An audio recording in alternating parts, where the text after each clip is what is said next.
Is he tired? It is time for us to do what we have been doing, and that time is every day. We'll know in a very short period of time, but it looks like it could be something that will be not good. Believe me, not good. I see issue with that. And again, hey. You're not going to be able to insult your way to the presidency. That's not going to happen. I don't know who created Pokemon Go,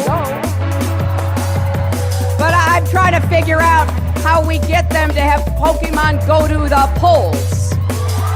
I'm Ted Cruz, and my pronoun is kiss my ass. So when you think about it, there is great significance to the passage of time in terms of what we need to do to lay these wires, what we need to do to create these jobs.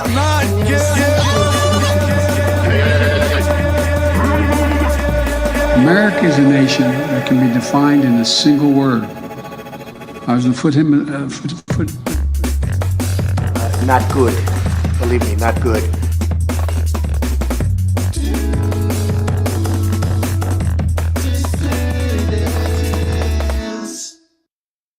Out of this wasted $6.5 trillion Harris-Biden budget.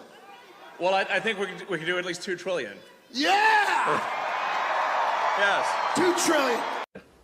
Come on, don't bullshit me. I think we will have accomplished most of the work required to reduce the deficit by $1 trillion within that time frame.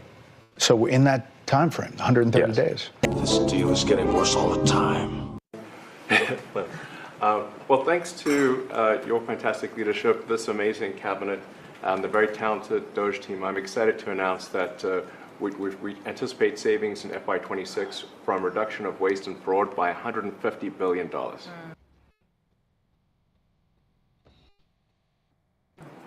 And and some of it is just absurd. Like, How much more betrayal can I take?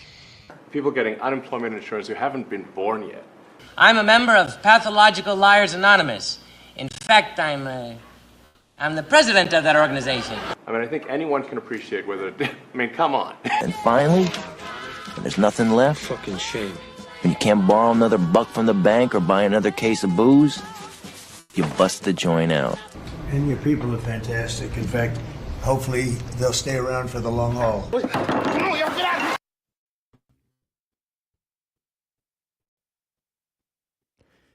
Hello, dissidents. Welcome one and all to a Sunday evening edition of the Do Dissidents podcast. The Keaton Weiss here with Russell Dobular, of course. Hello. Thanks, everybody, for sticking around. Sorry, we got some lateness. You know, now that Russell's up in the boonies there, the Wi-Fi cut out on him. Yeah, just totally. Yeah, I had to reboot the whole thing. Yeah, we had to do a full system reboot, which is why we are a few minutes late. We tried to make up a few minutes. But to be fair, I mean, it happens in Manhattan all the fucking time. That's true. It could happen anywhere. It's just more likely to happen in a place that gets buried under 12 feet of snow a few times a year. It's one thing you have to think about, you know. The salt gets into the wires. Yeah, that salt in the wires and all that shit, you know what I mean?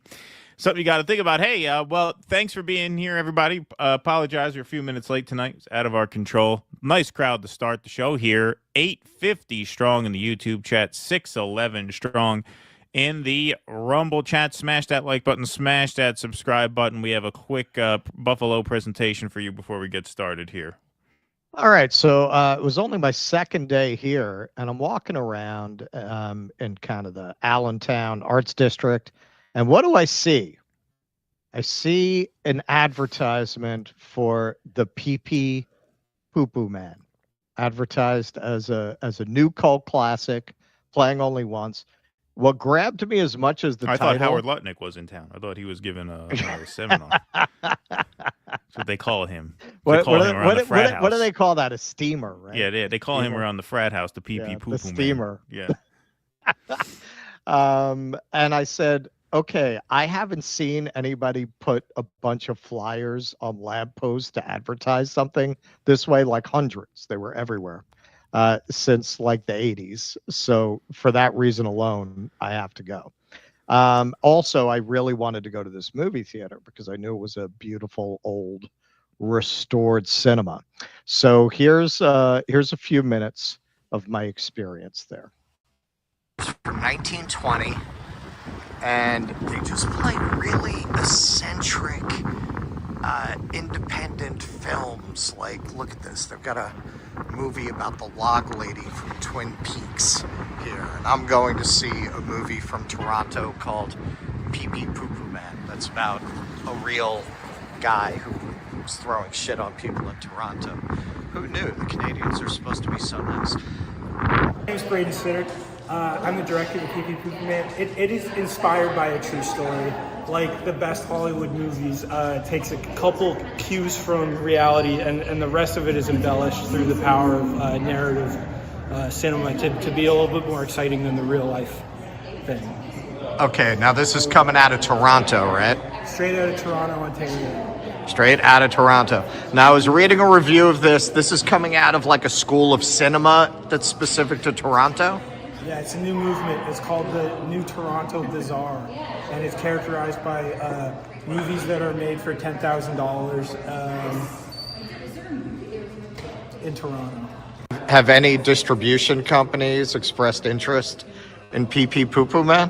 There's been some distributors interested, but we're holding our cards pretty close. We're waiting for the big deal. I'm not selling it for less than $1 million. Not for less than $1 million? That's $1 million is the starting point, just to get me to sit down and talk to you. That's the consultation. Okay, I know what I have, and I'm not giving it up so easily.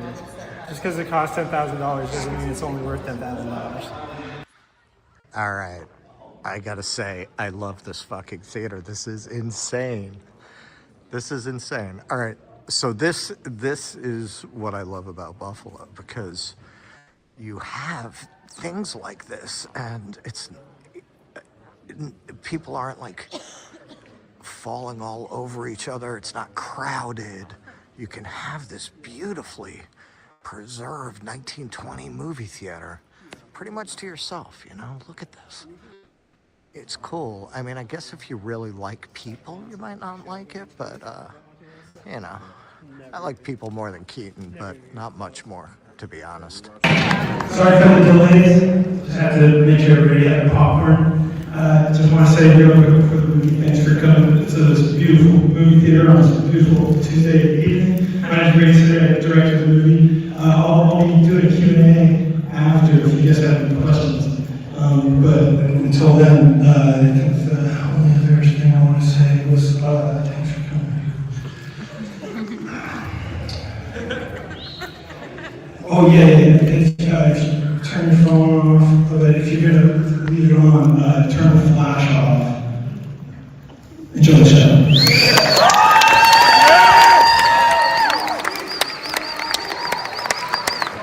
This is like the original violence. I just can't understand why anybody would go around and do this kind of thing. I'm gonna throw up. Why would somebody grab a bucket of poop and dump it on somebody's head? I will never forget that smell.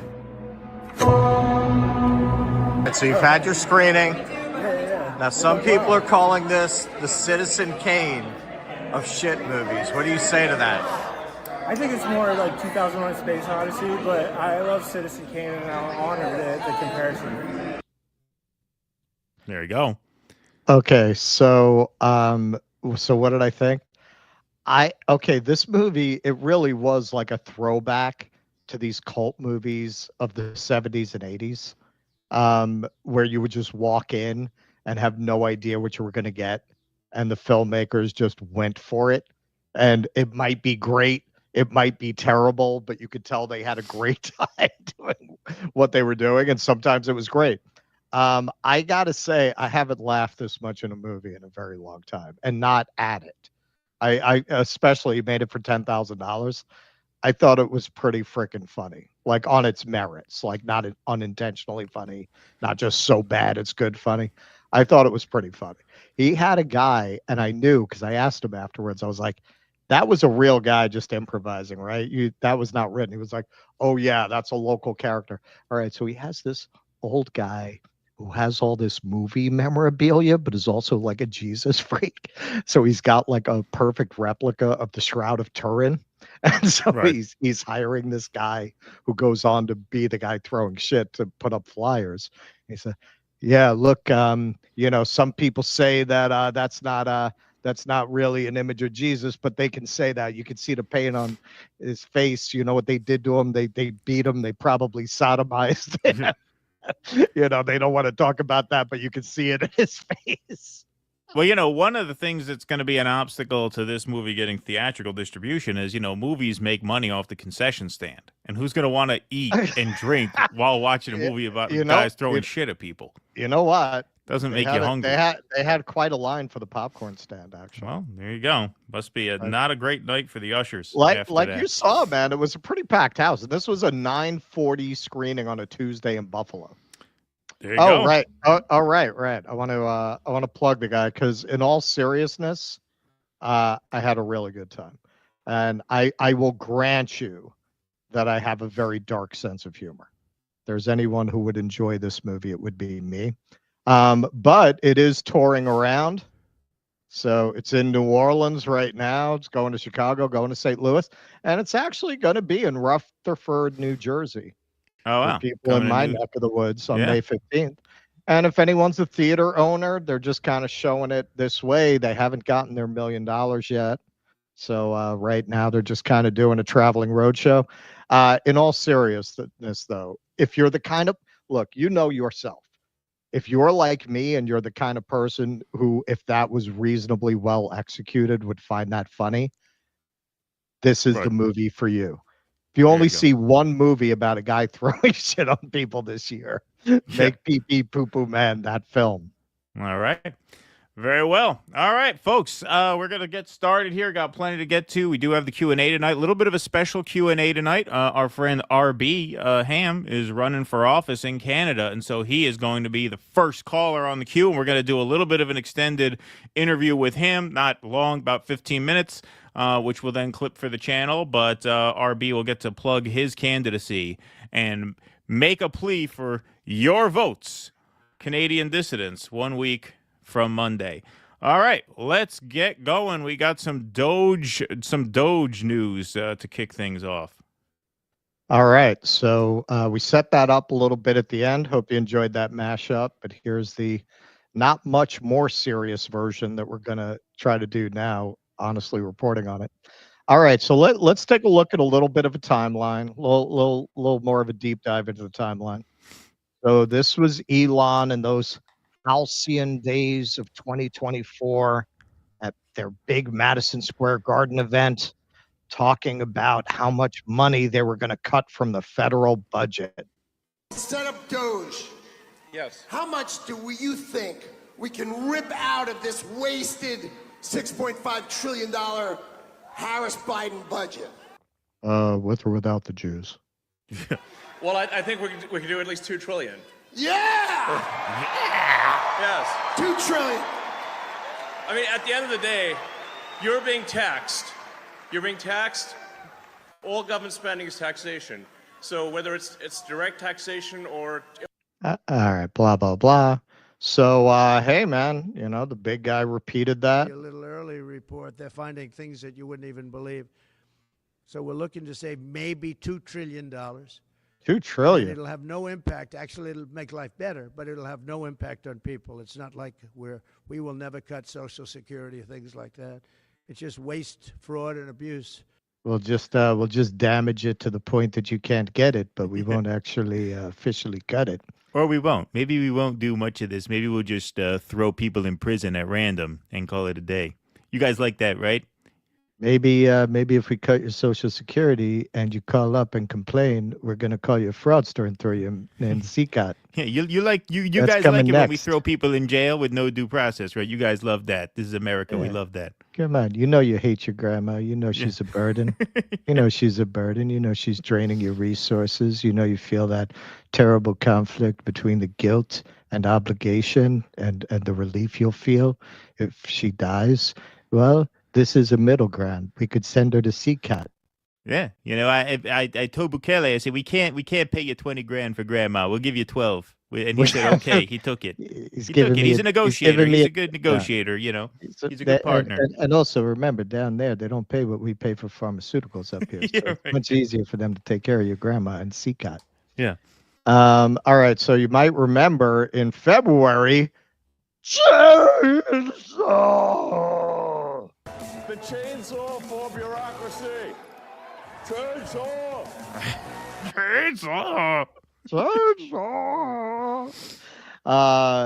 Now, it wasn't very long after this because that was, I think, February 20th that event took place. Just a couple weeks later, like 2.5 weeks later, beginning of March, he's not talking about $2 trillion anymore. Confident at this point, knock on wood, knock on my wooden head, there's got a lot of wood up there, that we can actually... No wood anywhere else, that's for sure. $20 in savings. That would be roughly 15% of the $7 trillion budget. And obviously that can only be done with the support of everyone in this room. And I'd like to thank everyone for your support. Thank you very much. This can only be done with your support. Okay, all right. So this week he negotiated down. He made us a new offer this week.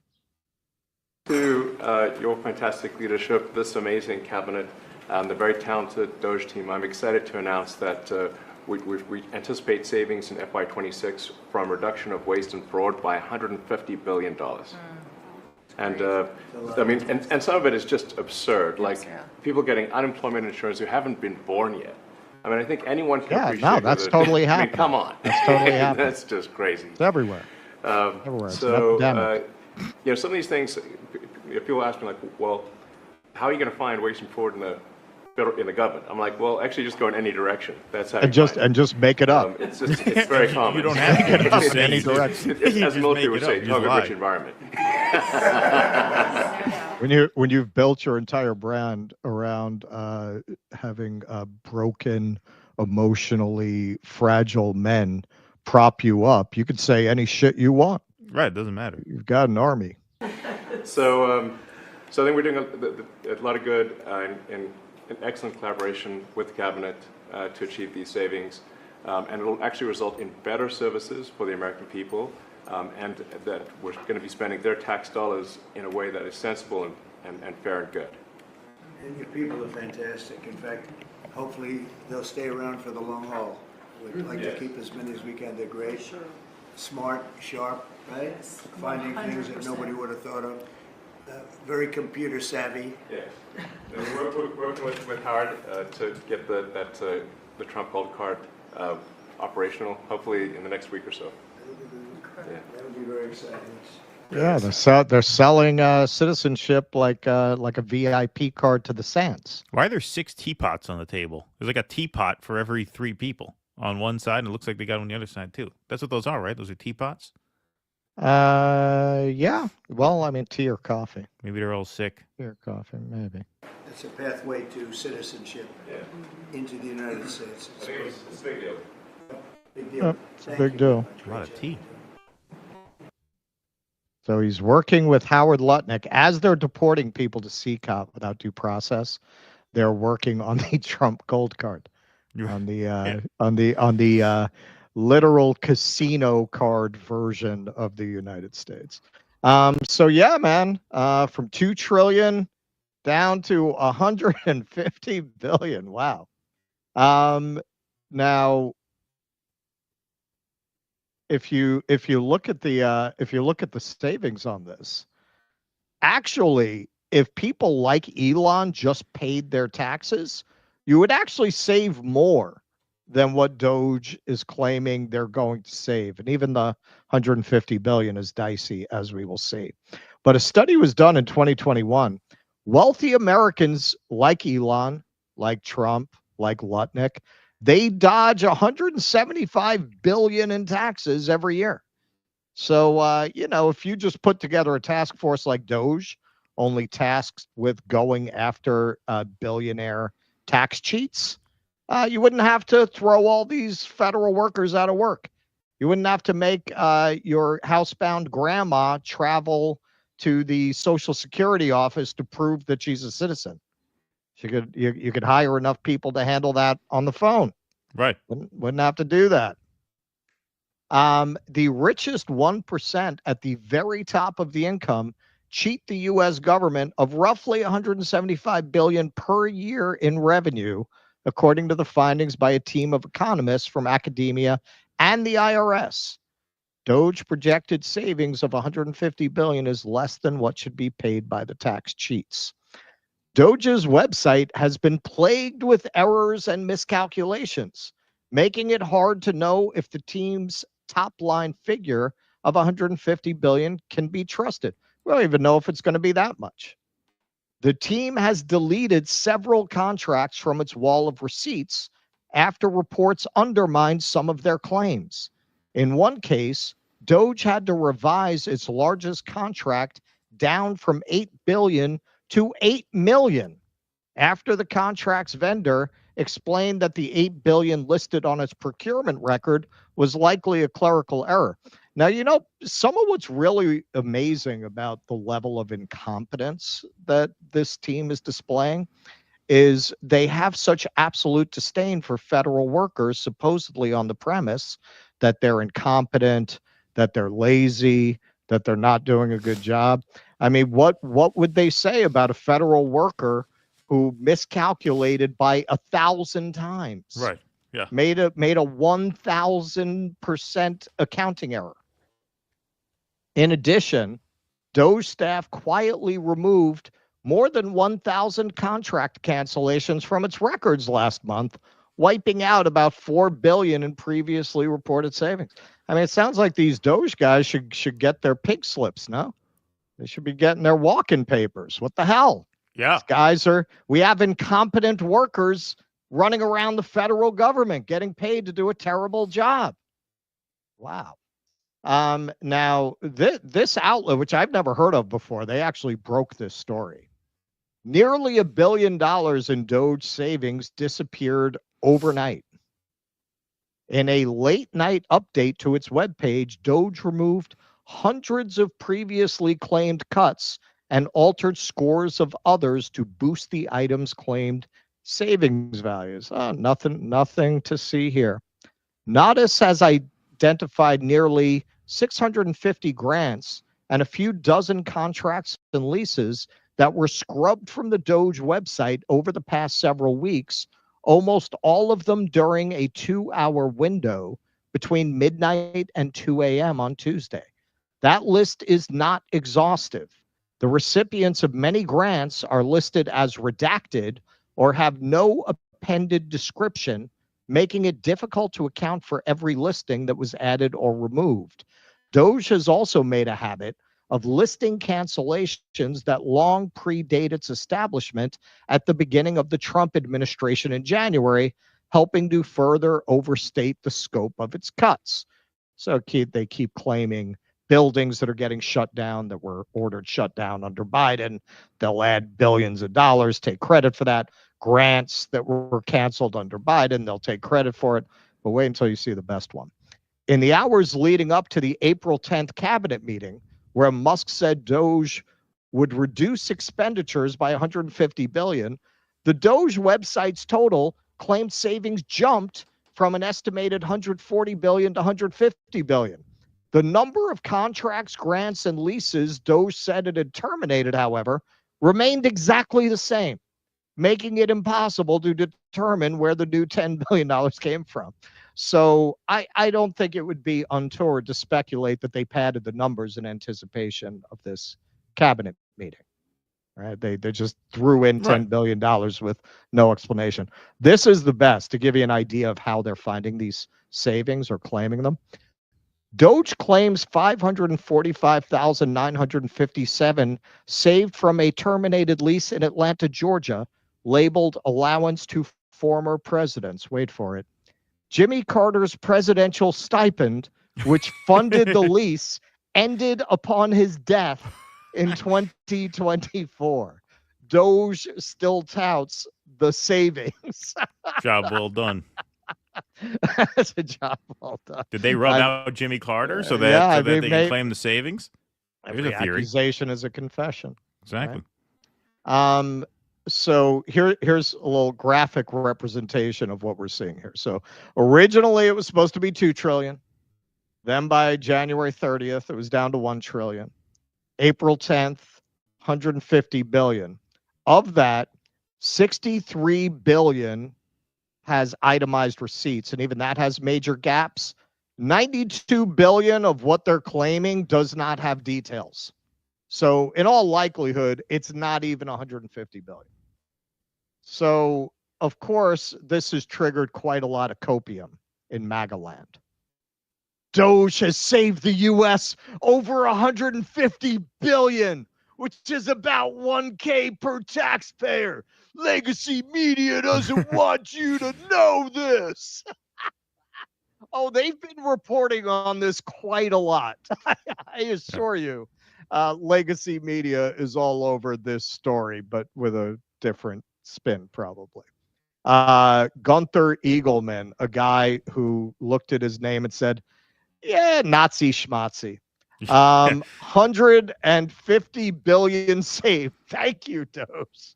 Thank you. I mean, it really is. To forget the evidence of your eyes and ears was the most fundamental command of the party. Right. What 2 trillion? What 1 trillion? Chainsaw! Fucking morons. But now, to be fair, you have some legit MAGA people who are pissed. You can tell from some of what he lists here. He's pretty hardcore MAGA guy. Frost Caldwell. So let me get this straight. 1, DOGE has dropped a new target of only 150 billion instead of 2 trillion in total savings. RFK totally misunderstands what autism is, and people are losing confidence he can actually get anything done. Oh, he's not going to cure autism? Oh, that's not. I didn't see that. I mean, according to Frost. I mean, I was really hopeful that he was on that. I thought he was gonna. I thought he was gonna do it. I thought he was gonna make McDonald's hamburgers no longer last 200 years. Right. And that would be a long way towards it. 3, we folded on tariffs. 4, no JFK files. 5, no Epstein files. 6, no arrests being made to the corrupt swamp. And here's where you can see his real MAGA. 7, we are working hard on the border, but deportations are nowhere near where they should be. 8, increase the debt ceiling by 2 trillion. 9, rhino Republicans running rampant, and it's spreading to state level government. Yeah, that's the problem with this administration. They're not reactionary enough. Yeah, no. CCOT still has a few square feet of vacant space in it. Yeah.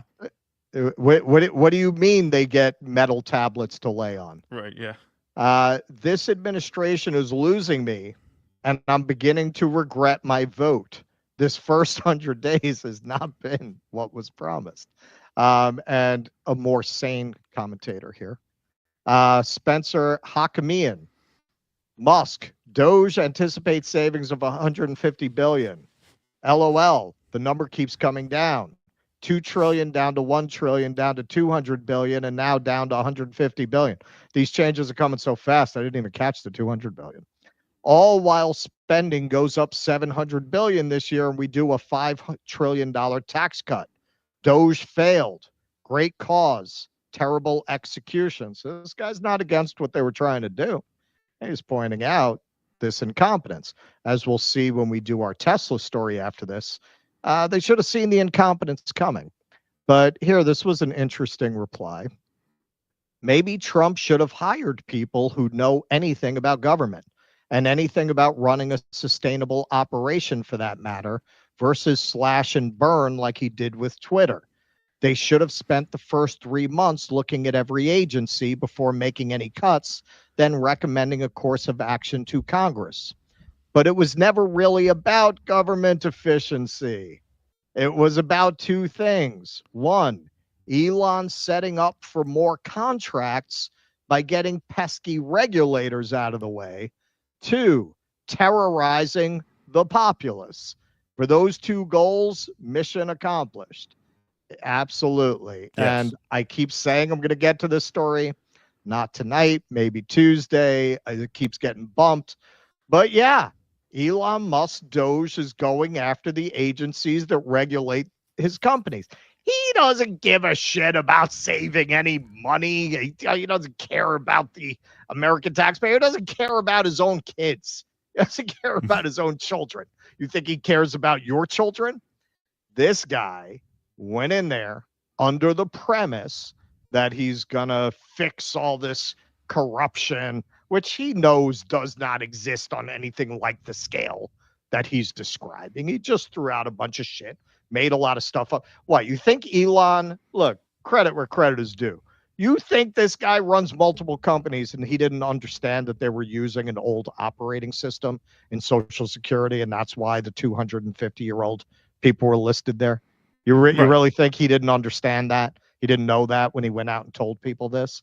The whole point of this was to gut the agencies that are regulating his businesses. He has gone after the FDA, which was investigating Neuralink. He's gone after the FAA, which has some jurisdiction over SpaceX. He's gone after NASA. He's gone after the SEC, which is looking at him for stock manipulation.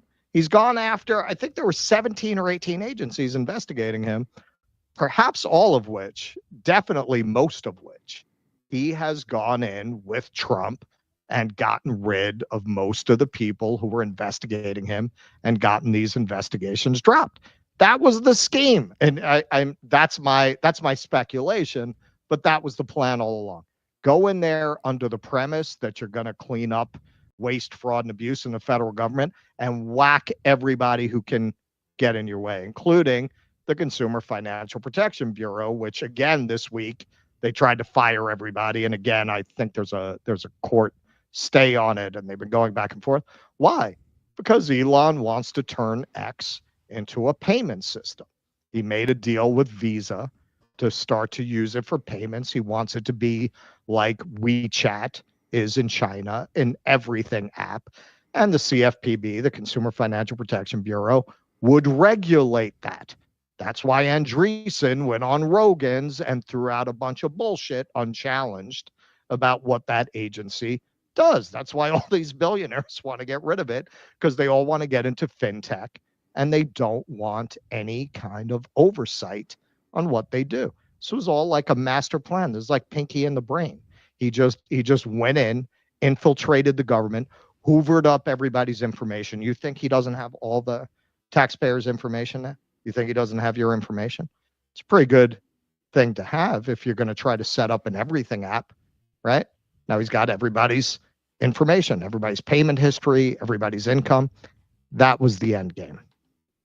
Yeah, I mean, I think that was obviously a huge part of what motivated him all along. I do think he had some ideological goals of taking a chainsaw to the government. I think what happened along the way was that Wisconsin blowout. You saw Elon all day, every day, until that Wisconsin Supreme Court race. And after that Wisconsin Supreme Court race, you really haven't seen him much at all. You know, he was all over the cameras. He was in the Oval Office. He's standing up at the cabinet meetings. I mean, he was extremely visible until that blowout where the candidate that he backed to the tune of $25 million got blown out by double digits. I'm certain they had a conversation past that point saying, all right, we're going to have to keep you off camera for a while, kind of out of sight, out of mind. You really haven't heard much about DOGE at all since then. Not at all. Not at all. His brand is very bad. His brand was never really good. He has a cadre of really bizarre people. Yes, very bizarre people who just hang on his every word. And beyond that, he's very unpopular. I mean, his favorability numbers were never north of 40. I mean, so, you know, he was never really a popular figure. And now that the Democrats are massively outperforming the 2024 numbers, and the race that he really went all in on just went sideways in a huge way for the conservative candidate, that was a message sent and a message received that, you know, he is going to have to take a back seat from now on. I mean, there was that reporting, which, you know, we ran with it because it made sense to us, which is that they want him out, right? And it was unconfirmed, but we're, you know, we read that and we're like, you know what? I think they're confirming this makes sense. now. No, I think the White House now is confirming at the end of his 130 days he's leaving. That he's out. Okay, so yeah, but that was, at the time we went with that. It wasn't confirmed, but we had a pretty good sense that was accurate because it just made perfect sense that, especially in light of Wisconsin, which was a result that you could really see coming weeks in advance. I mean, the polls were terrible for the conservative. Obviously, it was obvious the liberal was going to win, and they were sort of planning his withdrawal from the spotlight and then his exit, and that seems to be in the works now, I think. Yeah, he's going to be gone soon, and it's such chaos there. It's hard to say what comes after. Like, basically, he just went in there. He didn't take a chainsaw to the government. He took a sledgehammer to the government. Right. Destroyed all of these organizations. Is Trump going to be the guy to hire these people back? Do they even want to come back to work in such a hostile environment? It seems like the damage is done. Yeah. Agreed. I. Thanks for the $19.63. I see what you did there. Don't forget your dying king. JFK assassinated in 1963. Was it the beginning of the coup d'etat or the proof in our faces of its existence? Interesting. I would say it was it's kind of both. I mean, there's always there's always been behind the scenes stuff going on, but that was both an escalation and a sort of public presentation, I would say. Ahmed Isa, thanks for the $2. Hey, guys, love your show. Keep up the good work. Thank you, Ahmed. Appreciate that. Amadeus says, we Canadians aren't nice. It just seems that way because our preceptors are British, French, and Americans. To be ruder than all of them, most human beings don't have what it takes. Thanks, Amadeus. Now, I will concede Canadians are polite, but polite is just politically correct term for phony. There you go. Thank you, Amadeus. Appreciate that very much. Nocturnal Human. Elon Musk is the line between autism and Auschwitz. Thank you, Nocturnal Human. Appreciate that very much. Victor Shakopoulos says there's a very special convergence occurring this year, both the Roman Catholic and the Orthodox Easter and Adolf's birthday and 420 all on the same day. Wow, that's right. That's right. Thank you, Victor. It's pretty weird, man. Appreciate that. Wow. That's not a sign of the apocalypse. I don't know what is. There must be a lit party at Daryl Cooper's house today between Easter and Hitler's birthday. No wonder no one can get in touch with him. He's going to be out of commission tomorrow, man. He's going to be sleeping this one off for a couple days. I kind of expect a resurrected Hitler smoking a spliff descending upon us today at some point. Thank you, Victor. Be not afraid, says Fertile Green. He has risen to bring half ounces of premium flour for $49.99. Thank you, Fertile Green. Appreciate that very much. All right, let's go into our B segment, our Tesla story. All right, hang on. I was taking out my videos in preparation for the second half. Okay, so Tesla has been having a very, very, very rough year. Very bad, no good, most horrible year. Back in February, it was announced Tesla sales fell off a cliff globally. Sales down in Germany almost 60% in January, over 75% in February. China almost 50% down. Then when they reported the quarter, they're actually reporting Tuesday this week, so we'll cover that Thursday. 13% drop in vehicle deliveries they reported. That's the first time in the history of the company they've had a year-over-year decline in vehicle deliveries. Not only is Canada freezing Tesla's $43 million rebate payments because, hey, you know, they're such an honest company. You would not, there must be an innocent explanation. So Canada had a policy of rebating EV manufacturers.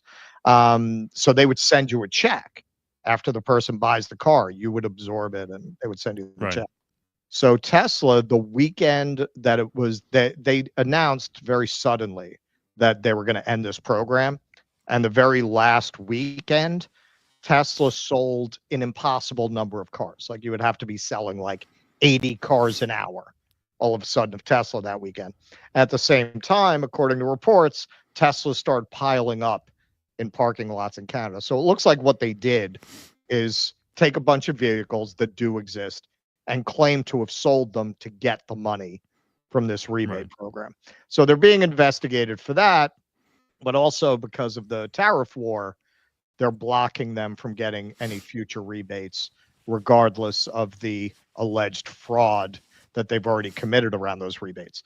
And then, oh boy, the Cybertruck. Once again in March, recalled. in what now amounts to the 8th recall in just 15 months since the Cybertruck was launched. Nearly all examples of Tesla's electric truck were recalled by U.S. safety regulators last week.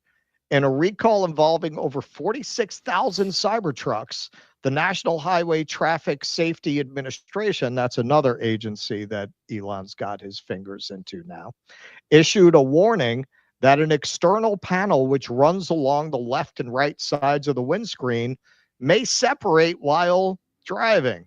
All right, you want to see what that looks like in action?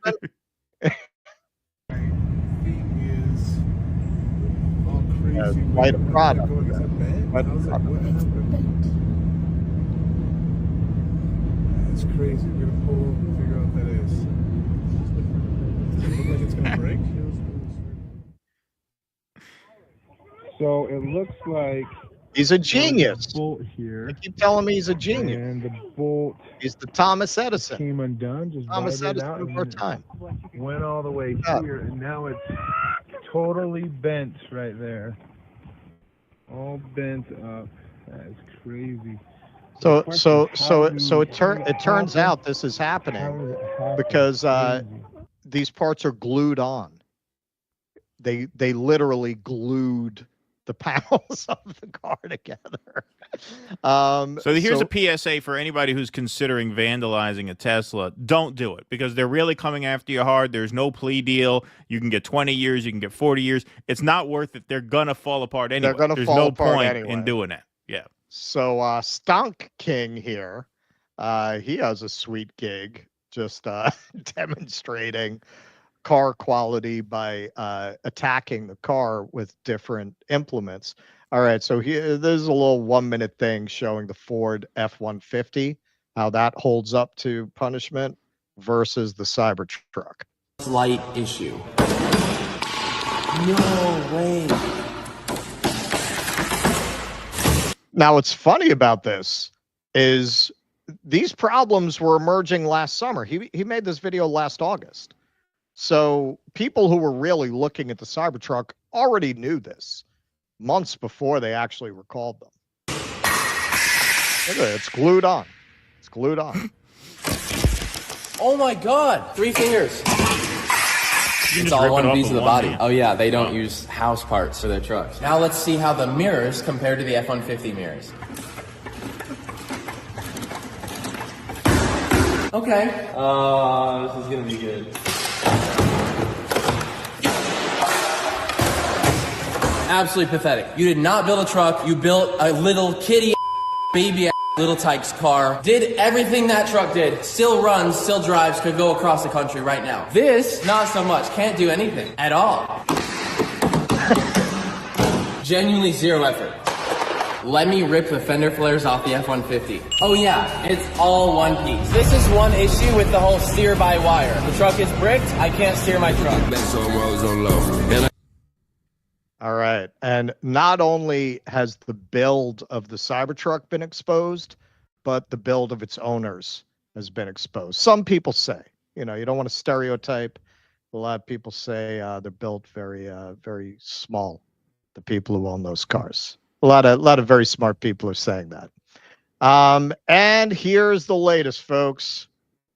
From the same people who ripped off the Canadian EV rebate system by allegedly registering a bunch of cars that didn't actually have owners to get the rebate. Tesla odometer uses predictive algorithms to avoid warranty lawsuit claims. Tesla is facing a new scandal that once again sees the electric automaker accused of misleading customers. In the past, it has been caught making misleading statements about the safety of its electric vehicles, and more recently, an investigation by Reuters found Tesla EVs exaggerated their efficiency. Now, a lawsuit filed in California alleges that the cars are also falsely exaggerating odometer readings to make warranties expire prematurely. The lead plaintiff in the case, Nairi Hinton, bought a used Model Y with less than 37,000 miles on the odometer. Within 6 months, it had pushed past the 50,000 mile mark at which point the car's bumper-to-bumper warranty expired. Like virtually all EVs, Tesla powertrains have a separate warranty that lasts much longer. For this 6-month period, Hinton says his Model Y odometer gained 13,228 miles. By comparison, averages of his 3 previous vehicles showed that with the same commute, he was only driving 6,086 miles per 6 months. The following year, Hinton's commute got longer, but he claims his car actually recorded 800 fewer miles per month once it was no longer under warranty. There's just robbery in broad daylight, man. During the first 6 months of ownership, I mean, it's just to make it that obvious. During the first 6 months of ownership, Hinton says the car displayed an average of 2,217 miles a month. For the 12-month following the expiration of the warranty and with a longer commute, the Model Y displayed an average of just 1,415 miles a month. Hinton's lawsuit alleges that Tesla, quote, employs an odometer system that utilizes predictive algorithms, energy consumption metrics, and driver behavior multipliers that manipulate and misrepresent the actual mileage traveled by Tesla vehicles, and that his car consistently exhibited accelerated mileage accumulations of varying percentages ranging from 15% to 117% higher than plaintiff's other vehicles and his driving history. There are claims of similar experiences by Tesla owners on Reddit, and Hinton is bringing the lawsuit on behalf of all Californian Tesla customers. That may well be unsuccessful, though. In the exaggerated range case, a U.S. district judge found that individual owners had to engage in arbitration with Tesla and could not form a class. I assume this is one of those things like if you had Disney Plus and a Disney restaurant kills your wife, you can't sue. I assume it's one of those things. Yeah. They signed something that bars them from forming a class. And here's one more thing. Same week that this story broke, I think within 48 hours. Exclusive. Tesla to delay U.S. launch of affordable EV, a lower cost Model Y, sources say. Very much like the auto driving, this is something that's been promised and promised and promised, that Tesla is going to do a cheaper, more stripped down Model Y, which especially given that the stock is kind of in the shitter and the company seems to be facing a lot of challenges. A lot of its investors and devotees have been really waiting on this. And now that is not happening. But you know what? At least one person was happy. 1 minute before the close on Friday, someone sold $2,500,000 worth of Tesla calls. This afternoon, Tesla delays its launch for its affordable Model Y until 2026. It's never been a better time to be an insider. You got that right. That was probably Nancy. Yeah. That's probably Pelosi placed that trade. Okay, so now look, as you pointed out earlier, Tesla has a cult around it. It has a cult around it. So whenever we do a segment like this, you get a lot of people saying, yeah, it's always been a bad bet to bet against Elon Musk. All right, there was another company, and I've mentioned this company a lot, that looked really unstoppable because they had gotten there first, very much like Tesla. Only what they got in on first was home gaming. When I was a kid, everybody had one, and if you didn't have one, you wanted one, and that was Atari. Atari looked so solid that you might recognize this is a still from Blade Runner. They felt comfortable putting Atari in the background because anybody in 1980 when this movie was made would have assumed Atari would be around in the future. Now, what's really funny to me about this particular still is it kind of has the whole package because clearly the Cybertruck was designed to appeal to dorks who are really into like sci-fi apocalypse movies. and they designed a car like a movie prop. But there's a reason these cars were designed as movie props. They were never meant to function in the real world. But if you look at Deckard's car, there's elements of the Cybertruck design there, and right back there, Atari. Now, of course, we know what happened to Atari, right? There is no more Atari. One of my favorite things about the sequel's a little controversial. I liked it, is they made a little reference to that. Atari's still around in the sequel. They threw in Atari. Little in joke. But yeah, man, just because you got there first doesn't mean you're going to be there last. I keep saying this. Look, he has got his finger in a lot of pies. Obviously, he's got his hand all the way up Trump's rectum. He has done everything he could to destroy every regulatory agency and to rig the game to get himself government contracts. If you assume that democracy is going to completely collapse now, and it's, we're going to be seeing, Baron Trump, all senators are traitors, therefore all senators must be executed. If you assume that's the future, he's fine. If you assume there's going to be a change of power, that's not going to save him. In terms of Tesla as a consumer product, it's done. It's done. It's never coming back. I understand that in the past, a lot of people shorted Tesla and it came back and blah, blah, blah. Yeah, this is different. This is different. He has irrevocably destroyed Tesla as a brand. And the people that he has ingratiated himself with are not in the market for Teslas.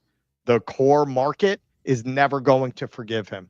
Never, never, never. He could dye his hair blue and headline a GLAD fundraiser, and they are never taking him back into polite liberal society. Liberals are never going to want to drive a Tesla again. They're never going to want to be seen in those cars again. Internationally, he's destroyed his reputation, so you're not going to get any help there. According to a lot of reports, BYD is a better car anyway, coming out of China. Tesla as a company is done. Does that mean Elon's done? Like I said, he has a lot of influence. He has his fingers in a lot of departments. He's destroyed a lot of government regulation that might have limited him. So he might be fine overall in terms of all of his enterprises, but this company's done. That's my take. Yeah, well, I mean, the odometer thing is just like diabolical, and it's the it's just another thing. It's just another thing like this. Like, how many things like this could you have in the midst of lighting your brand on fire on top of it? Well, that's like the exact kind of thing that like an emotionally detached math nerd tech bro would come up with. Hey, if we rig the odometer, this much savings times this many customers divided by the cost of repair or maintenance or that we would have to put into if it hits a warranty. Yeah, it's exactly the kind of calculation that they would come up with in the name of efficiency, oddly enough. Yeah, no, look, everyone close to this administration is going to be tainted in the future, assuming there is a future beyond this line of power. Right? like assuming there is a change of power. Yes. Yeah, this is all going to look very, very bad for everyone involved. Every single person involved. Every person involved. I don't care whether you like them, don't like them, whether you're glad they're there, not there. Even a guy like Jay Bhattacharya, who, seems like a good guy, a solid guy. The fact that you're attached to these fucking people who are throwing people in prison without charges, it's bad look. Bad look. What can I tell you? That ain't going to wash off too easy, right? I mean, the administration has really disqualified itself, very, very early. Very, very early on. Yeah, you have to remember, every person who ended up having a tragic fall, by definition, fell from a lofty height. Right. Just because they're where they are now, Mussolini ended up hanging from a lamppost, man. Right. 5 years before that, no one could have imagined. Yeah, it's not gonna look great. Not gonna look great for sure. All right, we are at 683 likes here. Let's get this taken care of here.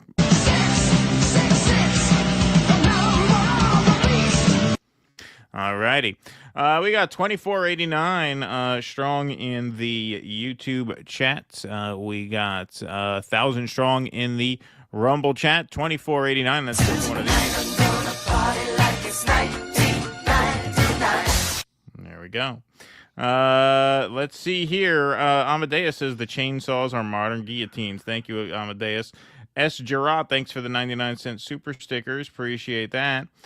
Chocolate was cut to 20 grams. Sorry, raised. Thank you, Amadeus. David Santucci, thanks for the $20. Appreciate that. When did Elon say we were going to be living on Mars? 2020? Yeah, did he promise Mars trip already? Yes. All right. Bot accounts repeating talking points for Ukraine, Israel, even high fructose corn syrup makes sense, but Douglas Murray worth being attendance du jour. LMFAO. Thank you, Abiding. Appreciate that. Hillary Hinton, can't the psychopaths just claim that Hamas is using human shields at the dome of the rock and blow it up so they can build the fucking temple already? End times or bust. Thank you. EO Shush, I know this is a tough day for you guys. You thought you had finally took out Jesus only to see him rise 3 days later. I think it was 2 Corinthians. Jesus rose from the cave and yelled, fight. Yes, fight, fight, fight. That's what he said when he came out. Fight, fight. That's a good one. What happened? I thought your boyfriend was coming back. That was a coming good back. one. Where the fuck is he? See, that would have been a good yeah, that would have been a good meme. Jesus coming out saying fight, fight, fight with his fist in the air. That would have been good. See, you had a good idea there. Should have made that a meme. I missed the day Max B, Norman F were on Trump's shortlist for DNI director. Yeah, anyway, here in the real world would appreciate Tulsi's small role in preventing the bombing of Iran. Thank you, Abiding 71. Noah Goop, no more think of myself as being old as I am than a fly. Joe Sharp Tack Biden. Thank you, Noah Goop. Yeah, we were going to do the Iran story on Thursday. The show just ran 3.5 hours before we got to it. So we cut it for time. But yes, we were going to do that story on Thursday. And apparently there's another round of negotiations this weekend. But, you know, there's nothing like committal coming out of them. I mean, this weekend's talk apparently went better than the last one, which is good. Obviously, better than have it go the other way. But, yeah, we will cover that again when there's something a little more definitive. But, yeah, we did scratch that for time on Thursday. All right, everybody. We are going to move right on along here. So far, folks, one of the themes of the stream tonight between DOGE is, and oops, what the hell happened here? Get that off the screen. Sorry. Sorry, there was just a chat that I pinned to the screen by accident. One of the themes of the show is, of course, promises made, promises kept. And so, you know, between DOGE promising trillions of dollars worth of cuts and Donald Trump promising to end the Ukraine war within 24 hours of taking office, here's the latest news on that. Trump ranted to aides about washing his hands of Russia, Ukraine. Yeah, that's what he promised. He promised to just say, fuck it, wash my hands of it. Whatever happens, happens. Several days before President Trump and members of his administration said publicly that they were prepared to wash their hands of Russia-Ukraine diplomacy, Trump ranted in private about his frustrations that the negotiations were going nowhere. Oh, no art of the deal here? Oh, that's weird. This is hard and stuff. It's hard. Yeah, it's complicated. After promising a deal within 24 hours of taking office, then kicking off weeks of negotiations, Trump said Friday that he was about ready to give up. He hasn't set a deadline or said whether he would take any further action beyond walking away. If either side continues to block a deal, we're just going to say you're foolish, you're fools, you're horrible people, and we're just going to take a pass, Trump said on Friday. Yes, that's his new line on Russia-Ukraine. For some reason, one of the two parties makes it very difficult. We're just going to say you're foolish, you're fools, you're horrible people, and we're going to just take a pass. But hopefully we won't have to do that. And Marco is right in saying that we want to see it end. Think of it. Every day, a lot of people are being killed. Yeah, we understand that. We understand that. Really hoping you could figure out a way to end it, as you promised repeatedly for a couple years straight. And now you're saying, well, I guess the backup plan is we'll just say, you know what, you're fools, you're foolish, you're horrible people, and we'll just take a pass. Trump made his frustrations clear a few days earlier in an impromptu conversation about the ceasefire push with several of his top advisors, including Secretary of State Marco Rubio and diplomatic envoy Steve Witkoff. Steve Witkoff, had some good beginner's luck there out of the box with the Israel-Gaza ceasefire deal there. That's like the Yankees catcher Austin Wells had a horrible season last season, horrible postseason. And then opening day this year hits a home run first at bat. Not much since. That was that kind of looks like beginner's luck in retrospect, because it doesn't seem like Witkoff's put too many diplomatic wins on the board since that ceasefire, and even that ceasefire has, of course, fallen apart. I don't know that it's beginner's luck so much as Trump just basically said, yeah, listen, you can do whatever you want later. Just give me some good optics for inauguration. Yeah, day. they have a photo op. I mean, we know that he told them they could start again later. Right. Yeah, that is true. Witkoff certainly in a funk as of late. That's for damn sure. That's where Trump raised the idea that if a deal isn't reached soon, he could simply move on to other foreign policy issues. A U.S. official briefed on the issue said, like, the Israeli genocide, we have other things we could focus on. By Friday, Trump's rant had turned into a public policy statement. Rubio said Trump had decided he had dedicated a lot of time and energy to this, and there are a lot of things going on in the world right now that we need to be focused on. They call that mission fatigue in the governments. There's mission creep. This is mission fatigue. Here's Marco Rubio saying, it's been almost 100 days of this. We're getting a little tired of this. What the framework says, because when you start negotiating these things through the media and so forth, they fall apart. And it's a broad framework. It's a framework that gets us into a position to see, look, there are going to be differences. There's no one saying this can be done in 12 hours, but we want to see how far apart it is and whether those differences can even be narrowed, if it's even possible to get movement within the period of time we have in mind. And so we've talked about outlines of both sides. I thought we had positive meetings yesterday. Obviously, the Ukrainians have to go back home. They have to run it by their president. They have to take into account their views on all of this, and we hope to hear back from them very soon. But we need to figure out here now, within a matter of days, whether this is doable in the short term. Because if it's not, then I think we're just going to move on. Rubio also shared Trump's frustrations with the French, British, German, and Ukrainian officials gathered in Paris for a marathon of meetings on Thursday to discuss the path to peace. Rubio was not specific about what such a step would look like, but only stressed that the U.S. wants fast progress, one European diplomat told Axios. 2 European diplomats confirmed Rubio said Trump was losing his patience and might withdraw from the process if a deal wasn't reached soon. So let's zoom in a little bit on these talks here. The New York Times has a report. Europe and America at odds over Ukraine. Try talking to each other. With diplomacy on the war in Ukraine splintering in various directions, President Emmanuel Macron of France held meetings Thursday with top American officials that were designed to preserve at least the appearance of a united front. At a working lunch with Secretary of State Marco Rubio and Steve Witkoff, President Trump's envoy, Mr. Macron discussed peace negotiations aimed at ending the Russian aggression in Ukraine, a statement from the French presidency said. Mr. Trump's diplomacy has appeared stalled. His outreach to Russia has taken place as Europe has redoubled its assurances of political and military support to Ukraine. Mr. Putin has balked, setting various conditions for a ceasefire. The Russian bombardment of Ukraine continues. The Ukrainian Foreign Ministry said on Thursday that 3 people, including 1 child, were killed in overnight Russian drone attacks that continued during the day to devastating effect. His diplomacy has not been helped by a growing view in Europe that the United States under Mr. Trump should now be viewed as an adversary. Mr. Trump and senior administration officials have in recent weeks called Europe pathetic, a permanent security vassal, and the locus of an attempt to screw the United States, among other dismissive remarks. We find ourselves with 2 adversaries, Russia and the United States. Bruno Fuchs, a centrist lawmaker who is the president of the National Assembly's Foreign Affairs Committee, said in an interview on Thursday, or perhaps at best, 1.5. Speaking after a recent 3-day visit to Washington, Mr. Fuchs said he encountered a climate of shock and spreading fear and had the impression of an American police state taking form. The result, he said, was a stark ideological clash between Europe and the United States. So you see here, the United States is alienating itself from both circles because we've been very hostile to China and BRICS, and we've also been very hostile to Europe. And we're also creating conditions here on the home front that make this a very undesirable place to have anything to do with.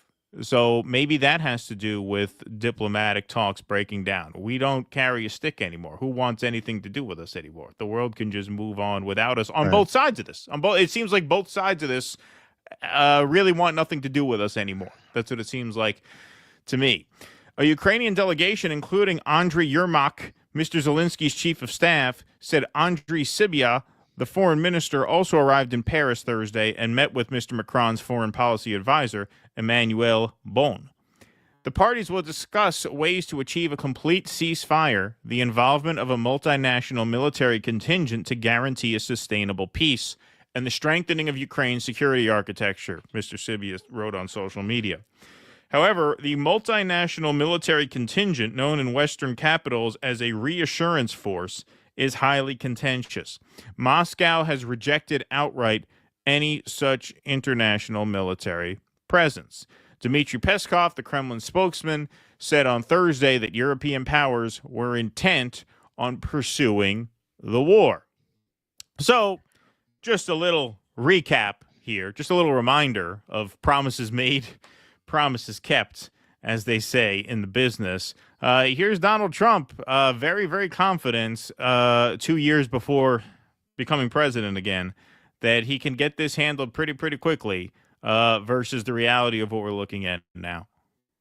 Within 24 hours. And if I win, I would fix that within 24 hours. And if I win, before I get into the office, I will have that war settled. 100% sure. Mm-hmm. And everything I said has turned out to be right. You know, it has turned out to be right. The president has spent 87 days at the highest level of his government, repeatedly taking efforts to bring this war to an end. We are now reaching a point where we need to decide and determine whether this is even possible or not, which is why we're engaging both sides. No one's saying it's going to be done in 12 hours. We need to figure out here now within a matter of days whether this is doable in the short term. Because if it's not, then I think we're just going to move on from our perspective. The president feels very strongly about that. So I misspoke a little bit earlier. I misstated that. He didn't promise it on day one. He promised it before day one. He promised it in the lame duck session that he was going to get Putin on the phone and they were going to get this settled before taking office. And now it looks like not at all. Now, our friend Nick Cruz promised us this from before day one. He's been saying over and over again, Trump is not going to end the Ukraine war. And so he deserves a victory lap here, at least for the time being. Trump is not going to end the Ukraine war, he said in response to this. Trump and his team will refuse to listen to the demands of Russia and claim that Russia is being unreasonable. This is how the establishment plans to sell war against Russia to the MAGA base. Gerald Celente says, more four-dimensional chess. Trump, I'll end the Ukraine war before taking office. Trump, I'll end Ukraine war in 24 hours. And now, Trump, we may just take a pass on Ukraine. This is someone who I am not personally familiar with, unlike the previous two, but I don't know if people are paying attention, but Trump just hasn't done shit to end the Ukraine or Gaza war. He's a total fucking disaster. Yeah. Yep. I mean, what do you say to that? I mean, this was, like we said during the campaign, this was the empty chamber in the Russian roulette gun, that maybe he will figure this out. And as cathartic as it was to see him dress Zelensky down in the Oval Office, RB, who we're going to talk to later, he told us on a Q&A, he says, as great as that was to watch, I still don't think Trump knows how to end this war. And he was right. He was right, because if Europe is doubling down and we're making enemies both of Europe and of BRICS, I mean, what weight do we carry in this? Like, if Europe's going to keep fighting and Russia's going to keep fighting, and none of these parties on either side have any real incentive to deal with us in good faith. We have proven in more ways than one we're not good faith actors. At that point, yeah, I mean, what Marco says there, I mean, weasel that he is, he's like, listen, this is just impossible. Yeah, it's impossible because you guys made this country such a pariah. Right. You know, and in this context, it's as much Biden's fault as it is yours. In fact, it's more Biden's fault since he got this whole thing started. But you did make a big promise on repeat occasion that you were going to have this settled very quickly, and now you're talking about giving up. Yeah, these guys are probably the most incompetent fascists in history. You know, usually the logic of fascism, the conversation centers around, well, they make the trains run on time, but at what price? This is the worst of both worlds. You have fascism that doesn't make the trains run on time. No, fascism where the trucks fall apart. Tears up the tracks and can't import any new steel to lay new ones. It's just the cars that the fascists make fall apart on the road. Yeah, like even the things that you might have expected them to be good at, which when they first came into office, that's where you had a lot of people got fooled. They were kind of projecting that. Oh, yeah, Right. we're shutting down USAID and we're going after the deep state. There was a minute there where it looked like, well, you know, they're fascists, but the upside is no more USAID. Right. Now it's just looking like all of the worst qualities of fascism without anything that you might have even grudgingly thought they would do well. Not only are they doing those things badly, they're doing them horribly.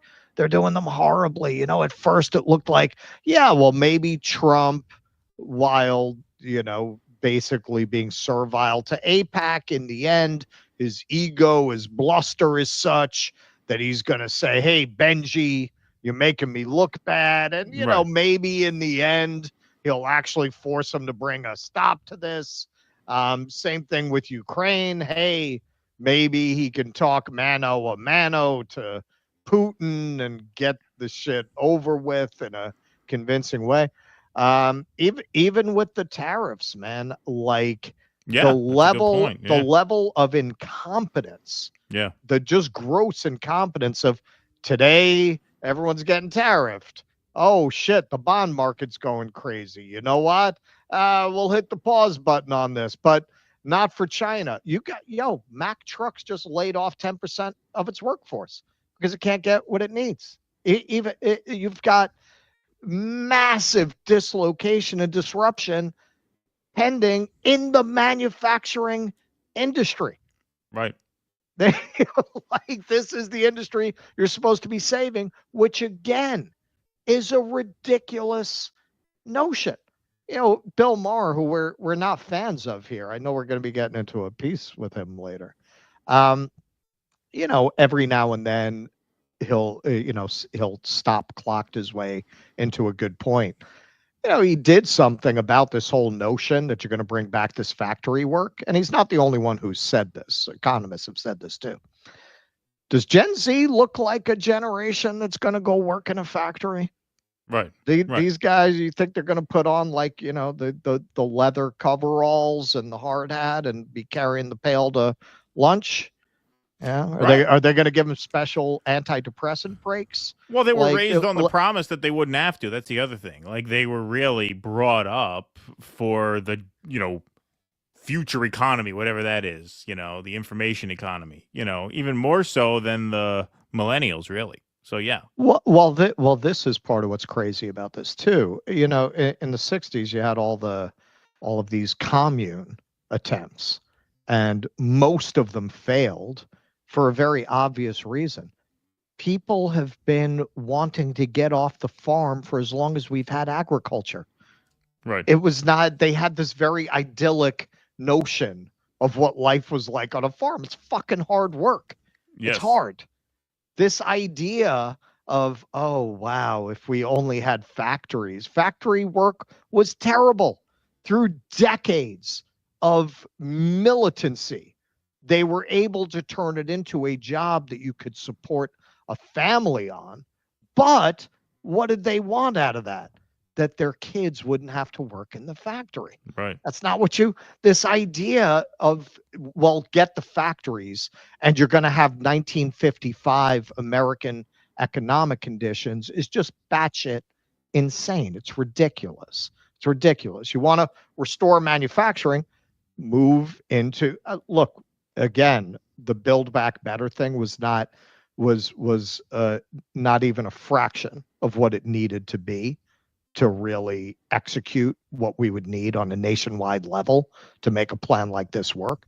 But the only way you could do anything like what he's talking about would be a massive kind of New Deal rebuilding of the country's infrastructure and retraining the workforce. You know what that would take? That would take government. That would take government, something that these people are actively working to destroy.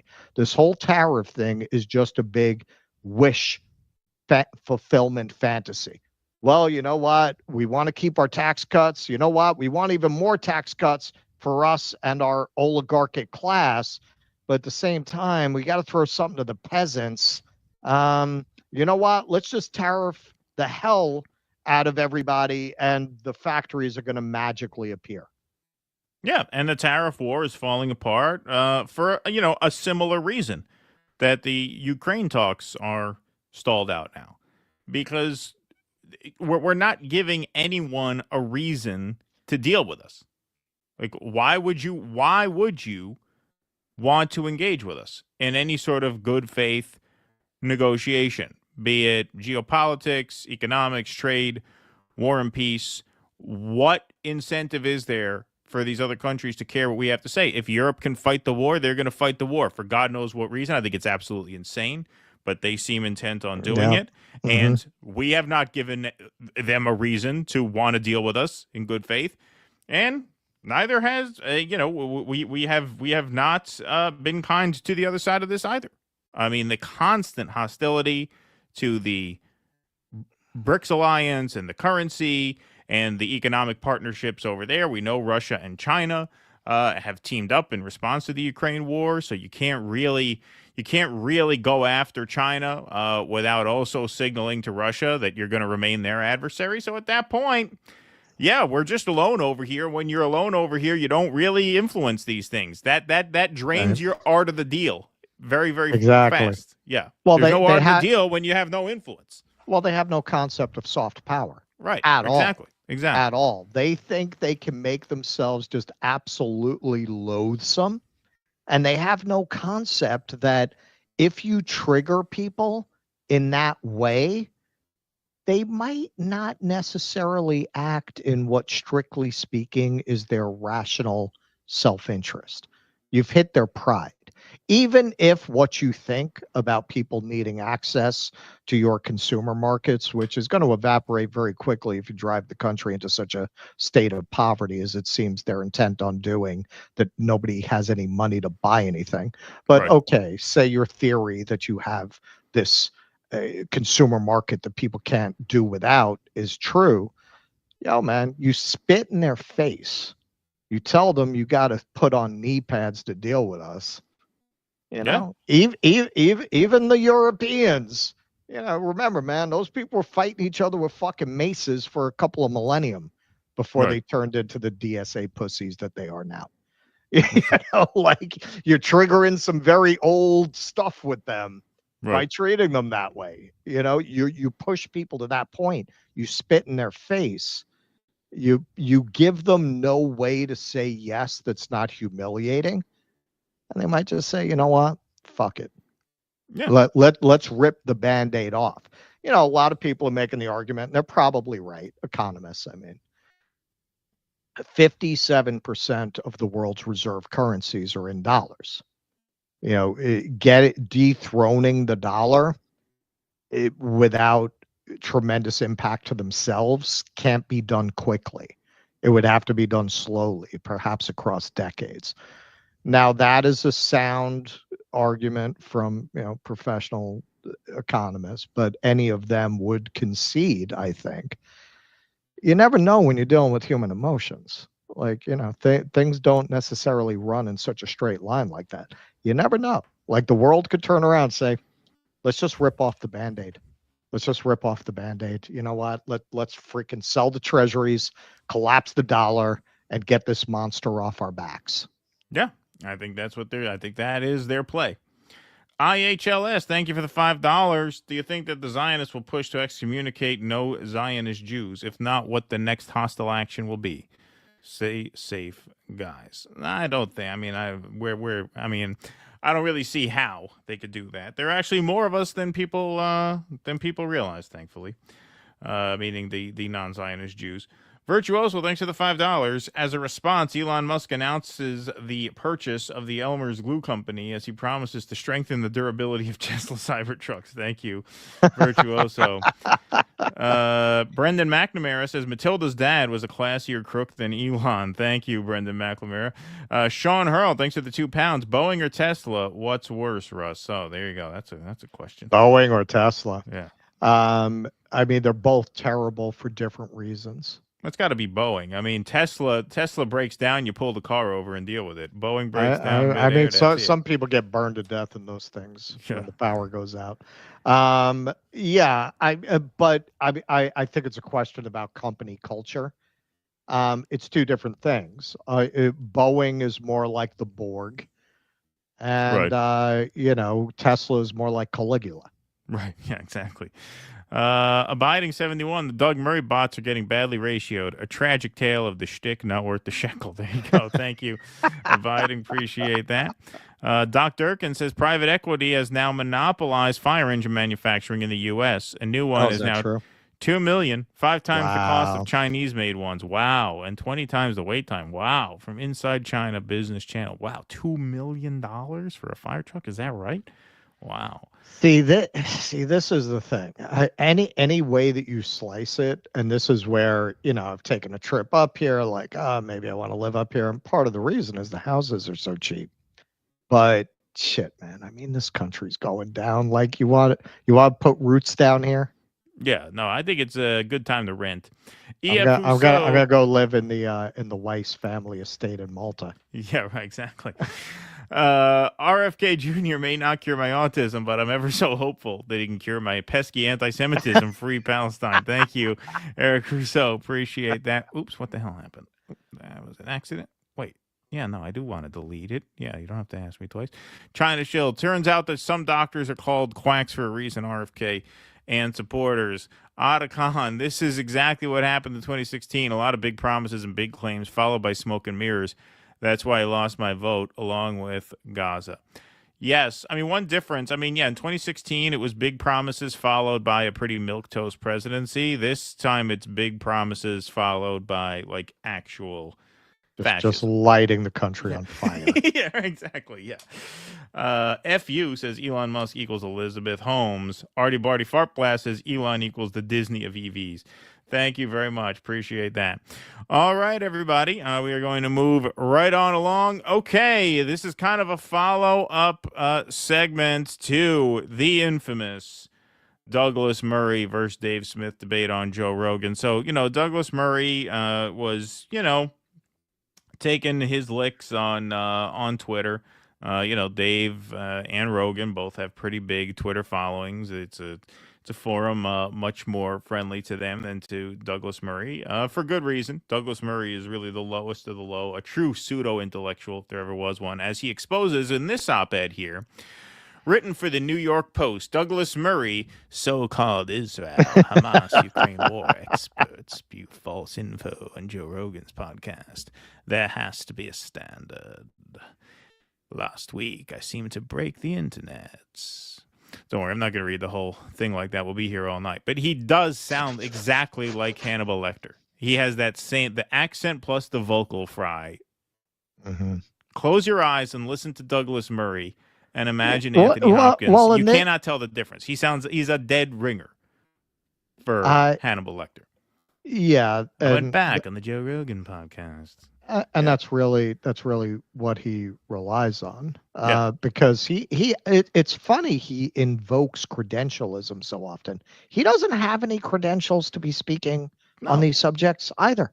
He's writing an op-ed in the fucking Post. I mean, this is the other irony of this, which we'll get to. I mean, the only outlet that will print him. Yeah, the only outlet that will print him is basically a TMZ tabloid rag. Well, and that's all he's ever That's the only outlet that'll print him. He's only ever written in these tabloids. Yeah, either in the tabloids or like, very ideologically conservative. Right, like The Spectator, I think, published him. Yeah, exactly. Last week, I seemed to break the internet. I went back on the Joe Rogan podcast to talk about my new book on democracies and death cults, Israel and the Future of Civilization. I like how he says Israel, like that. Which is sounds like a snake, like a British snake, which is available at all good bookstores and on Audible, since you ask. Who's definitely in House Slytherin? Yeah, exactly. I've been on Joe's podcast a number of times before and have always enjoyed it. But this time I went on with a question. Having not spoken to Joe since the wars in Ukraine and Israel started, I had become increasingly irked that the guests he had on have been almost entirely anti-Ukraine and anti-Israel, which, in my estimation, that's really not even true. I mean, anti-Ukraine, sure, because it skews more MAGA, the guests, but I haven't really heard too much in the way of like blistering critiques of Israel and Zionism on Rogan's show. Really, very, very few. Well, and he's had the trigonometry guys on. Yeah, he's had those guys on. He's had Brett Weinstein on. He's had fucking Donald Trump and Elon Musk on. Right. This is that's not a valid charge. It's really not a valid charge. We don't soft pedal criticism of Joe Rogan, and that's not a fair accusation. Right. Many of the latter, in particular, are not just vindictively and maliciously anti-Israel, but have been spewing claims that are demonstrably false. Many are also people who are simply in no way expert at what they are talking about. One of these is a comedian who goes by the name of Dave Smith. Claiming some Jewish ancestry, he's spent the last 18 months since October 7th, 2023, being very unfunny indeed. And what the fuck kind of thing is that to say? Yeah. Well, he claims to be Jewish, but Smith is a rather odd name for a Jewish man. Specifically, he has decided to spend his time going around the podcast world sounding off about Israel. There's something of the Paddy in him. By the way, these when you see on the slides here, every sentence is its own paragraph. That's not how I copied it. That's actually how it appears on NewYorkPost.com, with like 3 ads for hairspray coming up, popping up on the screen every 3 or 4 sentences. So when you look at this op-ed, it's actually very short because every paragraph, every sentence is its own paragraph. In the process, he largely cites people like him, people who have made many views but no obvious expertise. You mean like yourself? Yeah, exactly. Like you him. mean like yourself? Yeah. What obvious expertise do you have? Yeah, well, what have a expertise? degree in sociology, psychology, political science, history. He has an English degree. People like Daryl Cooper, who says he isn't a historian, yet has been invited onto some of the world's biggest podcasts as a historian. One of Cooper's many ahistorical claims is that Winston Churchill was the chief villain of World War II. You're going to have to look at our Rumble stream for that one, folks, because we covered it. But, we had a little problem with the people over there at the Rogan show. I guess they didn't like us using their video. They plucked us out of the hundreds of channels who used it no problem and decided they were going to give us a hard time. We're not going to turn this into a Cooper thing, don't worry. But you could watch that on the Rumble channel. Yeah, since you brought it up. You've got hundreds of millions of fucking dollars, man.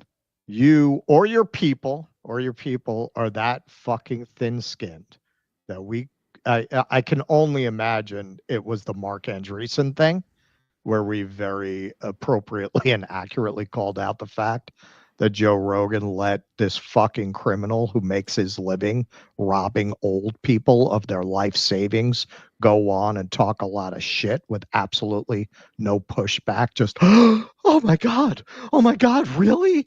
They debank you for speech? Oh, someone get my smelling salts. dude, you got hundreds of millions of dollars, man. You're that fucking petty that a couple of fucking schmucks with less than 100,000 subscribers get singled out because we called you out very, very appropriately. What a fucking low T pussy, man. That's I can't even imagine being in that position and giving a shit about that. Yeah, I mean, I don't know what else to think because hundreds of other channels use the same videos. Hundreds. And Oh, it no, was it's fine. definitely I mean, directed. hundreds of other channels use the Well, same the videos, only and they copyright reason- claimed us. Yeah. Yeah, And took the the only- stream down. It was a request to block the whole thing. Yeah, so we had to republish it. No, all the free speech fucking champions. Yeah. No. The only reason we would be on his radar channel our size, he probably wouldn't know we exist, but because we've hosted on Jimmy's. Maybe. Yeah, could be.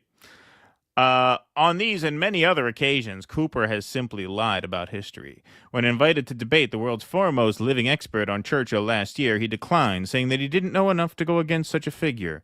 Yet Cooper still gets invited on show after show to throw out falsehoods that he can't even back up, and on which his online interviewers seem happy to not challenge him.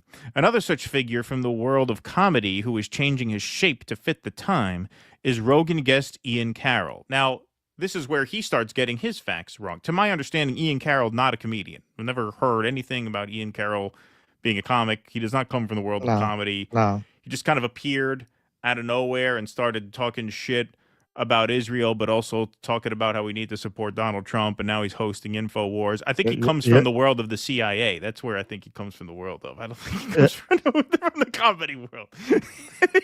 I think if he comes from any world, that's where it sounds like he's coming from. I mean, I gotta say, it's like, Nico House did a video about that he made a lot of good points about, the algorithm doesn't work this way. Like, why did this guy come out of nowhere and try to find anything about him from before he all of a sudden appeared out of nowhere? So look, I mean, be that as it may, that's a very weird thing. Like, so you just like read other people's conspiracy shit and you just repeat it. Like that's the gig. Yeah. I mean, because if that's the case, we both have Whitney's book. Let's just start fucking. Yeah, exactly. Let's We just start recycle that. Yeah, recycling what she says. Yeah, exactly. But yeah, I mean, whatever the truth is behind Ian Carroll, he does not come from the world of comedy, as I understand. And then he goes on to, I think, no, he does not confuse even more about him. He says, "This is someone that that's the kind of mistake a non-expert would make." Right? Yeah, exactly. Very sloppy mistake for an intellectual of the gravitas that Douglas Murray purports to have with his name. This is someone who, when he last went on Rogan's podcast, very carefully tried to minimize the evil of Adolf Hitler. I'm pretty sure he's still talking about Cooper, but confusing him with Ian Carroll, because the next thing he says is, outrageously and completely falsely, Carroll claimed that in the 1930s, Hitler had kept his anti-Semitism down. No, that was definitely Cooper who said that. It was definitely Cooper. He says, so it's not Ian Carroll. So again, that's amazing. In an article where essentially you're trying to attack people for lack of expertise and knowledge, accuracy. You're getting everything wrong. Confusing the guests, saying this guy's a former comedian who said something that in fact it was Cooper who said it. A provably false claim that Rogan did nothing to counter. 2 weeks ago, Rogan has his mate Dave Smith on yet again for a long podcast. But for my return to the show, see, this is interesting. Here's some tea. For my return to the show, the deal was that I could come on only if Dave Smith was once again in the studio. So, hey, if Russell's theory is correct and that they took to heart our criticism that, they didn't push back enough on Mark Andreessen, maybe Rogan thought, you know what? Before I invite this maniac Douglas Murray on, since I'm not equipped to push back on what he says, maybe I should bring Dave in, who knows his stuff on Israel pretty well, so that there will be somebody there to push back. So apparently that was the arrangement. But I'm still going to tell my people to pull down any video where those add my content. Yeah, right, exactly. But for my return to the show, the deal was I can come on only if Dave was once again in studio, as if Joe didn't want to be unaccompanied, or that Joe thought it was I, of all his guests, who must be challenged. From the COVID lab leak to the Hunter Biden laptop, we have lived through years after which distrust of experts has become inevitable. Yet that doesn't mean that expertise does not exist. It does not mean that a comedian can simply hold himself out as a Middle East expert and should be listened to as if he has any body of work. It does not mean that someone who says they are not a historian but who practices false history should be cited as a historian. This point seemed to rile both Smith and Rogan. It appears to have riled their audiences even more, because many people seem to think that what I mean is that they are not allowed to have an opinion. That is wrong. I think they are. It's just that there should be a price to pay for spreading bullshit. And part of that price you don't is say. that you should be called out. Yeah, no, you don't say. No, yeah, no. Speaking of spreading bullshit, I have some more information on that. Journalism has had its own meltdown in recent years, but it doesn't mean that we don't have standards, much though that might amaze some people. What the standards are in the new media, especially on podcasts, is still being worked out, but there must be some. Otherwise, the new media will lead people into errors and evils far greater than the old media could ever dream of. So in the part that we didn't publish because we don't want to run into any more issues with the apparently strapped for cash Joe Rogan Experience show, we got into that where we talked about how, yes, obviously the claim, it's a point that we've made several times on the show. The fact that the media has discredited itself so thoroughly has created a lane a mile wide for every grifting scam artist to just pick an issue out of the air and say everything you know about X is wrong and subscribe to my podcast and join my Patreon for the secret knowledge. How did they get through the Van Allen belt? Yeah, exactly. Yes. And we think Cooper, fits that category very, very well. And we talked all about that. We're not going to rehash all of that now. The problem, of course, with Douglas Murray making that point is that he is amongst the most guilty parties in terms of people who have discredited the establishment media. This is Douglas Murray's big 2-page op-ed, once again, in the New York Post, the only outlets that will print him, which, speaking of my points, how little self-awareness must you have to write a column for the New York Post lamenting the degradation of journalistic standards? Like, it doesn't occur to you, hey, the only publication that will print my op-eds is this obvious, like in New York City, the New York Post, it's a joke. I mean, it's a gag paper, it's a tabloid. It's like 2 steps above the Star magazine or like the National Enquirer. It's like 2 steps above Bat Boy, pretty much. So yeah, this is a dictator and 10 other Ukraine war truths we ignore at our peril. This is in response to Donald Trump's meeting with Zelensky, the infamous meeting in the Oval Office. Douglas Murray, how MAGA lost its way on Ukraine. Still a Ukraine hawk to this moment. That dated March 6th, 2025. This is from 2022. He's still a freaking Iraq hawk. Of course. This is no time for contrarianism on Ukraine, dated December 2022. Well, turns out that would have been a great time for contrarianism on Ukraine. Could have saved a few hundred lives if contrarianism on Ukraine had been mainstreamed by then. And yes, this is an op-ed dated July 2023 saying, was I right about Iraq?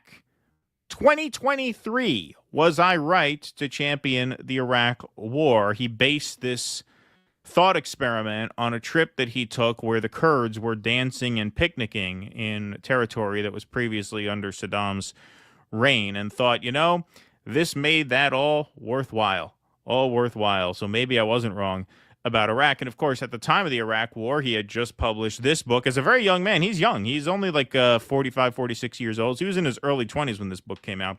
Neoconservatism, Why We Need It, by Douglas Murray. One of the publicity quotes there is, at last, the right's answer to Michael Moore. So even where he makes a valid point about the sort of implosion of mainstream media creating opportunities for grifting know-nothing hacks to fill the void, he's the last person who should be making that point, because it's guys like him who have discredited the media. And he's a know-nothing hack. But the fact that he's had access because he parrots establishment bullshit on most issues, right? He was out in front of the COVID thing more than most. But on foreign policy, he is, every State Department talking point you could think of dating back 20 years. He has parroted at the top of his lungs. And so he's gotten access to certain publications like The Post and like some of these overseas publications. It is that perspective, that arrogance, combined with total ignorance of the way politics actually unfolds, proven time after time after time. How could you get wrong one war after the other, after the other, after the other, never learn a damn thing? That's Douglas Murray. So it's guys like Douglas Murray who created the vacuum of credibility that guys like Daryl Cooper filled. So even if he's right about Daryl Cooper, he's the last person who should be making that point. Yeah. Yeah. I mean, it's just kind of crazy. But anyway, he took this damage control tour to the Bill Maher show. And here we have some clips here, a full interview with Douglas Murray. Apparently, Bill only gave him 10 minutes. He usually gives the front interview a little more time. Does he? Yeah. So we cut this up a little bit. Bill Maher show also has been real sticklers about copyright lately because they're HBO. We don't think it's personal, Bill Maher. I don't think he knows who we are. No. But we did slice this up. Audio only. You'll see the little flashes where we edited for time, but the essence of this remains intact. Bernie Sanders and AOC going around the country now and getting huge crowds. And I read that they were in Boise, Idaho, not exactly a blue state. And the crowd, but their crowd, of course, there's a very liberal crowd. And a chant of Free Palestine went up and pretty much stopped the show. So I kind of worry that that's where the Democratic Party is, that this is their... That was Douglas Murray, in case you didn't know, in case it's not clear based on the audio. next stupid hill to die on. Yeah. So Free Palestine, sorry I interrupted this. So according to Bill Maher, Free Palestine is the next stupid hill for Democrats to die on. You can see where this goes. Where the Democratic Party is, that this is their next stupid hill to die on. Yeah. So the chant of Free Palestine, free from who, I would like to ask. Do they realize who is really the people who are enslaving the people of Palestine? If those moronic people had any knowledge, they would say Free Palestine from Hamas. At the very least, they'd do that.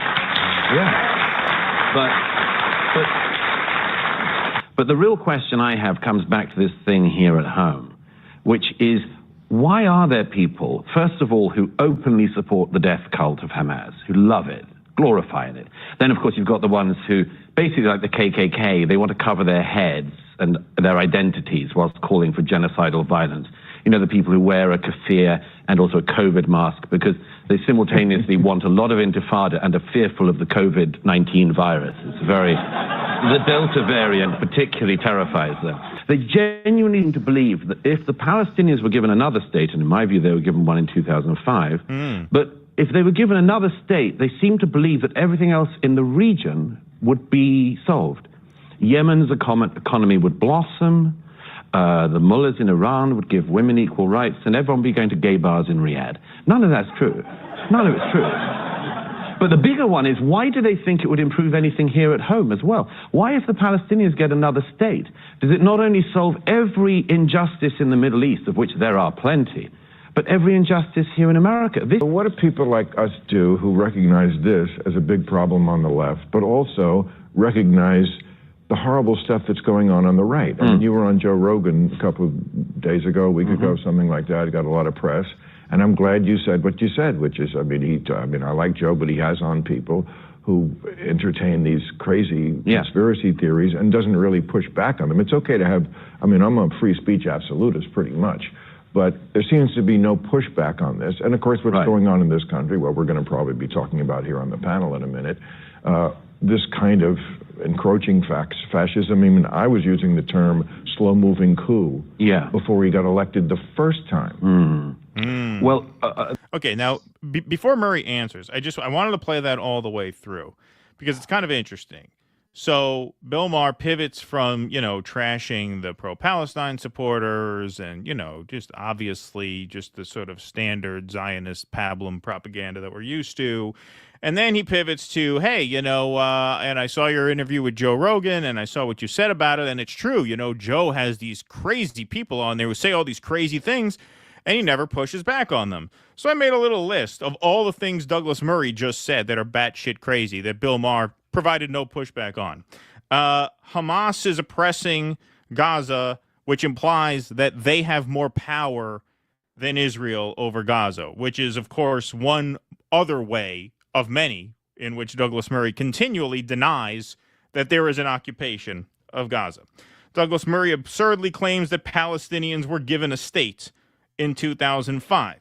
He then absurdly claims that protesters wear COVID masks because they're afraid of COVID. No, they wear COVID masks because they're afraid of being suspended, expelled, blacklisted, or deported.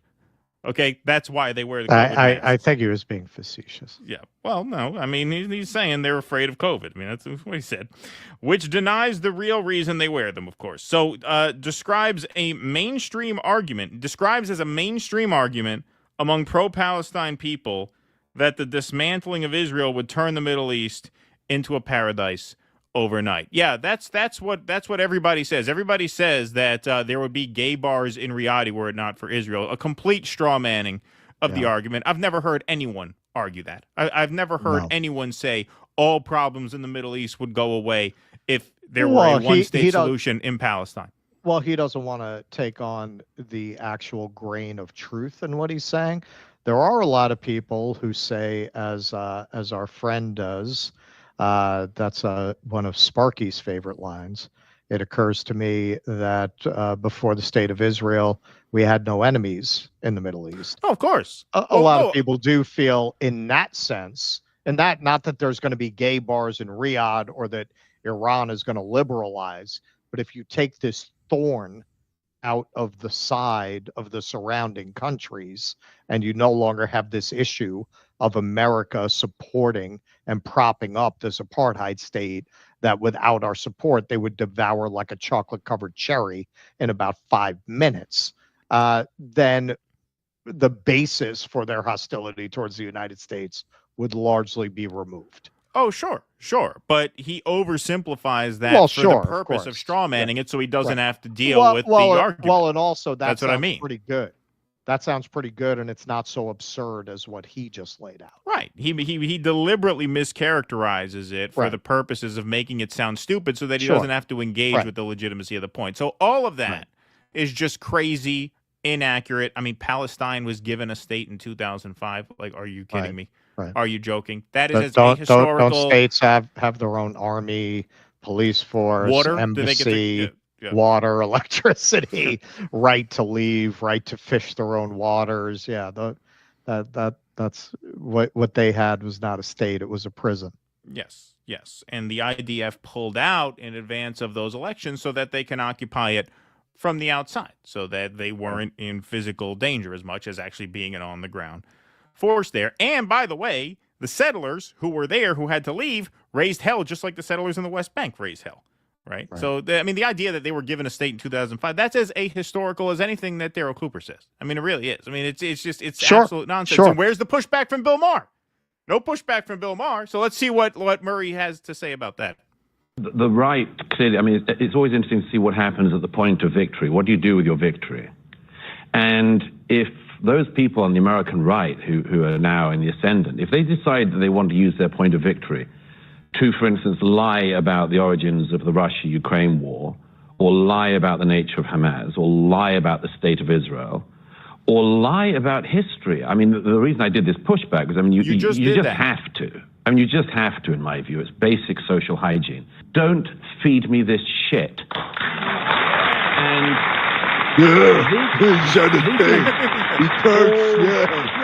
and you know, there's obviously this crossover between the people who are just trolls.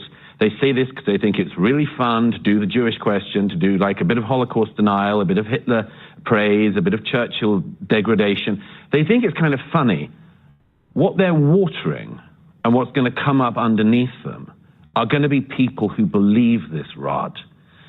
And a lot of people, you can clearly see on the right at the moment, are very happy if you can denigrate the tradition of Winston Churchill and pretend that Adolf Hitler wasn't so bad, because then you can do things like Christian nationalism. You can do really, really tough nationalist stuff. Well, you mean like Zionism? You mean like Jewish nationalist stuff? Yes, like literally what Israel is. Right. Like Israel is more in line with the liberal tradition than it is a fascist police state, a hyper-militarized fascist police state. You know, we should have covered this today, I suppose, because it's Easter. But yeah, aren't they cracking down on the Easter celebrations today? You were sending me stuff. I said that to you. Okay, so what do you mean? Are they in the Churchillian tradition? Do they belong more to that tradition, or are they nationalists? And what are you? What's festering underneath you, Douglas? Because of all the bullshit that you pump out. And this is what's so amazing about this, is that he just went on, and we edited it for time, but, you know, a 6-minute rant full of just absolute distortions and lies about Israel-Palestine, smearing the protesters, totally unfounded ways. Bill Maher gives absolutely zero pushback on that and pivots straight to, yeah, you know, I saw you on Joe Rogan, and he has these crazy people on who lie, and he doesn't push back. Yeah. Yeah. It's quite the display. Well, quite the gig he's got over there. Well, there's the thing with Maher, who, you know, is half himself, and particularly someone like Murray. Jews, I think, are very convenient for Western chauvinists because Jews are, on the one hand, an other, but on the other hand, for the most part, because of the population that's considered Jewish are mostly Eastern European descended. Right. They're completely assimilated to the West. Right. So on the one hand, they can hide behind Jews and say, look, I'm not a racist. Right. I support Israel. I support Jews. And on the other hand, be virulent Western chauvinists who absolutely hate other cultures, other civilizations, and let's face it, non-white people. Yeah, Jews like, oh, we're not all white. Yeah, but most of you are. Yeah. Most of it. Most people claiming to be Jewish today. And I mean, as a religion, that's, you know, any claim to that is valid, obviously, as being descended from the people who originally founded that religion. There's a reason you cannot get a DNA test in Israel without a court order. There's absolutely no reason for that, other than the fact that these people claiming that they're returning to the land ain't returning to shit. They're not from that place. They're not descended from that. For people who are essentially racist, that makes them the perfect proxy. That makes them the perfect group to hide behind. If I were racist, why would I support Jews? In other words, why would you support completely westernized white people? But they're other. But they're other, right? So everything I say about Muslims, everything I say about Chinese, everything I say about any non-Western group and non-white group couldn't be racism, because look at my support for Jewish people. Yeah. Yeah. Yep, for sure. For sure. I think that is right. That is right. And that, you know, comes in very handy for guys like Murray, who get accused of being racist all the time because he is one. You know, pretty obviously. All right. Jake, can we throw up our scroll on the screen, please? So, hey, folks, if you like what we're doing here, you can help us do more of it by becoming a member at patreon.com/DoDissidents. You can also join our Substack at DoDissidents.substack.com, or you can join our locals at DoDissidents.locals.com. Perks of membership include your name up in lights here on the patron scroll. You also get call-in access to our post-show Q&As, which happen every Sunday night exclusively on Rumble, including tonight. That's right. It is Sunday, so we will be going to Rumble for the Q&A after the show. Everyone's welcome to watch. Paid members can call in and join the show. You also get 2 bonus live streams per month, a movie club and a content and call-in live stream. Movie club is going to be this Thursday, it looks like. This Thursday night. We have not officially settled on a movie yet, but we will announce that on Tuesday. So, yeah, you're going to get a couple of live streams just for you guys over the next 10 days if you become a member. So you can go to dudissidents.locals.com. You also get full-length, ad-free replays of every live stream published and emailed to you the day after they air. So if you miss a stream or you come in halfway through and you want to watch it back with no ad interruptions, you get that emailed to you the day after for paid members. Just like a private stream on Rumble with no ads on it. That's a perk people have been enjoying. You also get live stream access to our full-length pre-recorded interviews. And so we try our best, like I said, to make it as worthwhile as we can. So you can go to dudissidents.locals.com for just $5 a month or $50 a year. You guys are what keep the show going. You guys are absolutely the backbone of the operation. Could not do this without you. One thing you may have noticed, too, we've linked our Schmata shop to the YouTube channel. So in the lower left-hand corner of the screen, there's the little products tab. We've tagged some products in this stream. So you can just click on the products and go and get yourself a great cartoon mug or a T-shirt or a hoodie. Once you go to the store, you can see the full range, but a sampling is available for your viewing pleasure, for your perusal while you watch the show. So that's fun that we were able to hook that up. Okay, let's go to some super chats here. Alex Daslieb, thanks for the $4.99. This isn't YouTube viewing. This is a movement, a modest movement. Thanks, Alex Daslieb.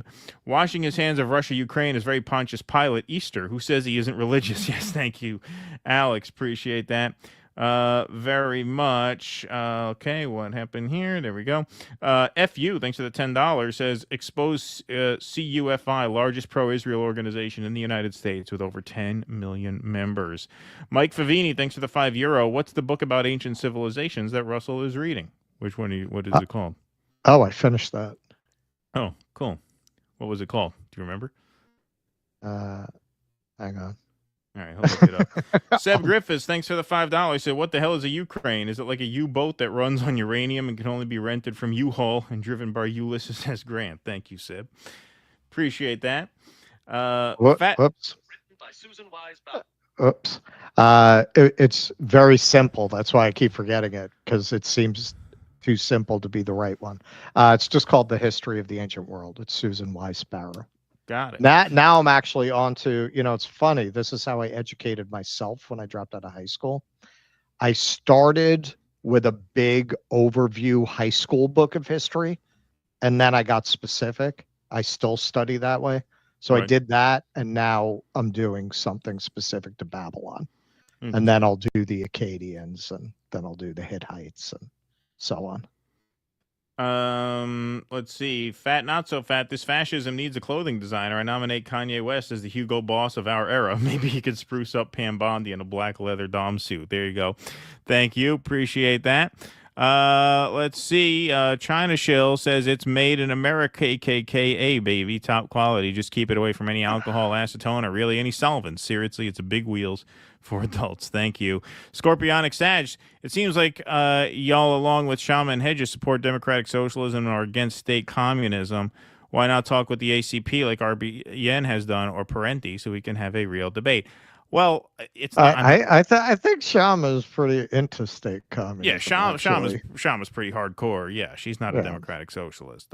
She's not. And I've said this over and over again. I mean, I'd happily talk to those guys, but I wouldn't debate them. I don't debate theory. I think that's useless. I think it's academic. I think it's ultimately pretty pointless. So yeah, I'm not like one of these people who is dug in on a certain ideology. I mean, we really like the nerd Midwestern Marx guys. We keep wanting to have them on. Yeah, I mean, I would bring them on. Well, they are ACP. I mean, Eddie is part of the ACP. So yeah, I mean, I'm not against that. Yeah, it's not like we won't talk to those. Yeah, we're not avoiding people. them. Hey guys, just got back from early voting here in Canada. You know, there's this thing going on where people are being dragged off to jail. So, I'm more interested in covering that. People are being thrown in jail 3,000 miles away for no reason. I'm more interested in that than, economic theory debates at the moment. Hey guys, just got back from early voting here in Canada. Have you considered adding Shut Up and Sing in your film rotation? The outage on the Dixie Chicks is similar to the situations. Now, that's interesting. That's a throwback, man. That is interesting. We will think about that. Yeah, good call. Appreciate that. I forgot all about that movie, but you're right. Vito P.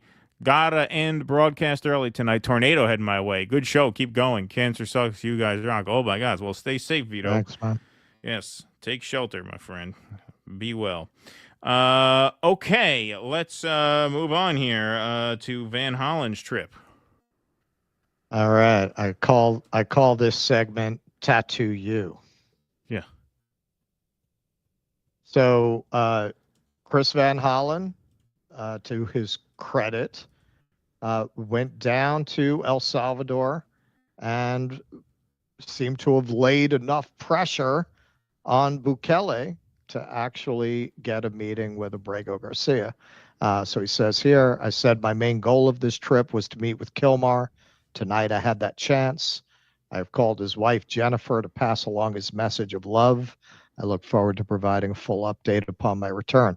Now you'll notice here in this picture, they have cups of coffee and glasses of water. Now, according to Van Hollen, what they did to make them look bad was to put margarita glasses next to them as they were having the conversation, so you can see. And as planned, outlets like the Daily Mail picked it up. Maryland Senator Chris Van Hollen sits with deported illegal migrant Kilmar Abrego Garcia with drinks that some claimed were margaritas. Now, I don't know how well you can see, but Van Hollen in his press conference made the point. He told this whole story about how they dropped off these margarita glasses, and they made, he thinks, purposely put less in Garcia's glass to make it look like he drank some. But if you look at the salt around the rim, you can see it wasn't drunk.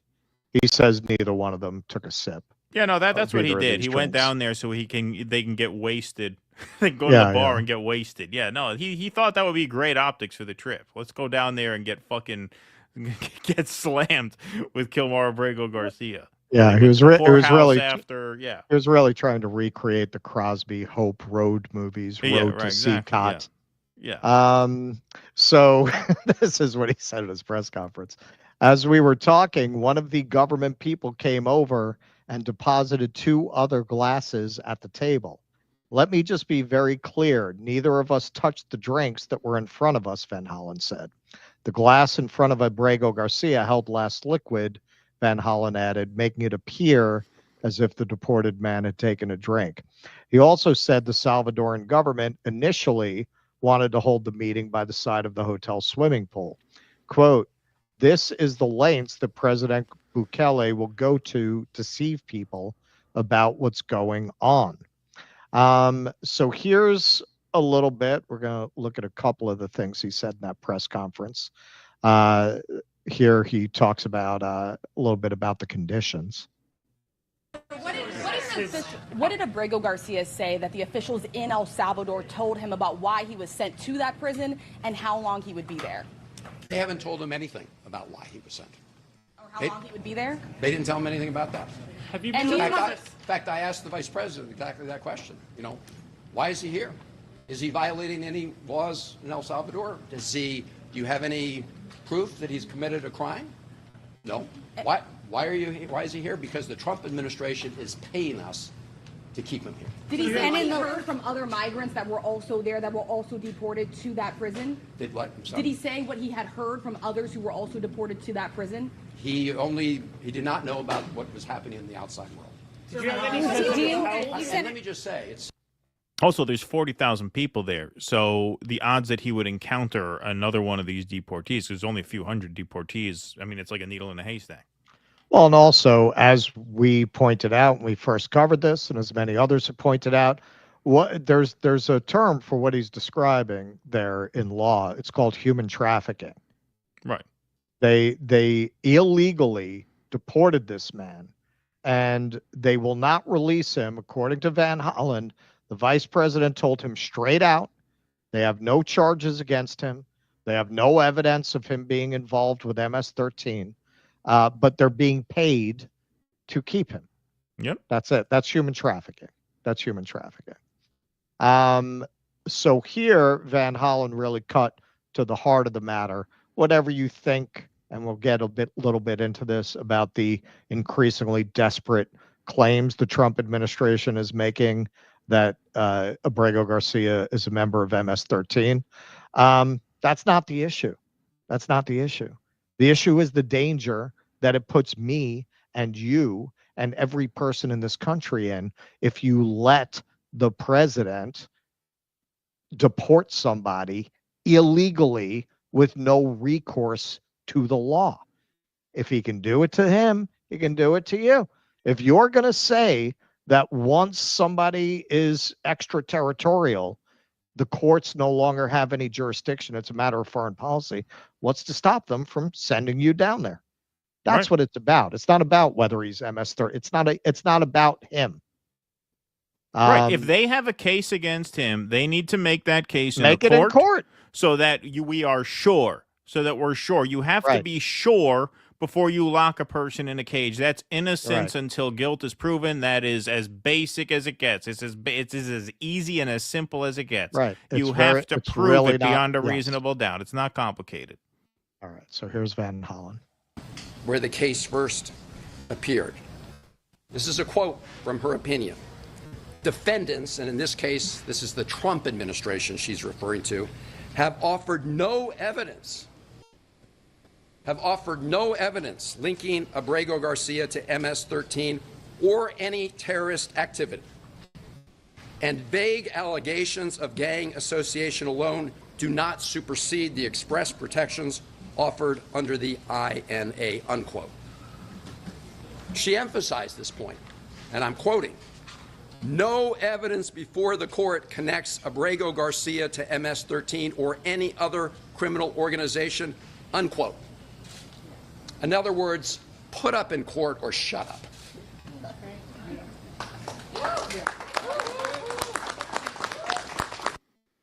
And that's it. He's not saying you can't deport him. He's saying you can't deport him without proving your case in court.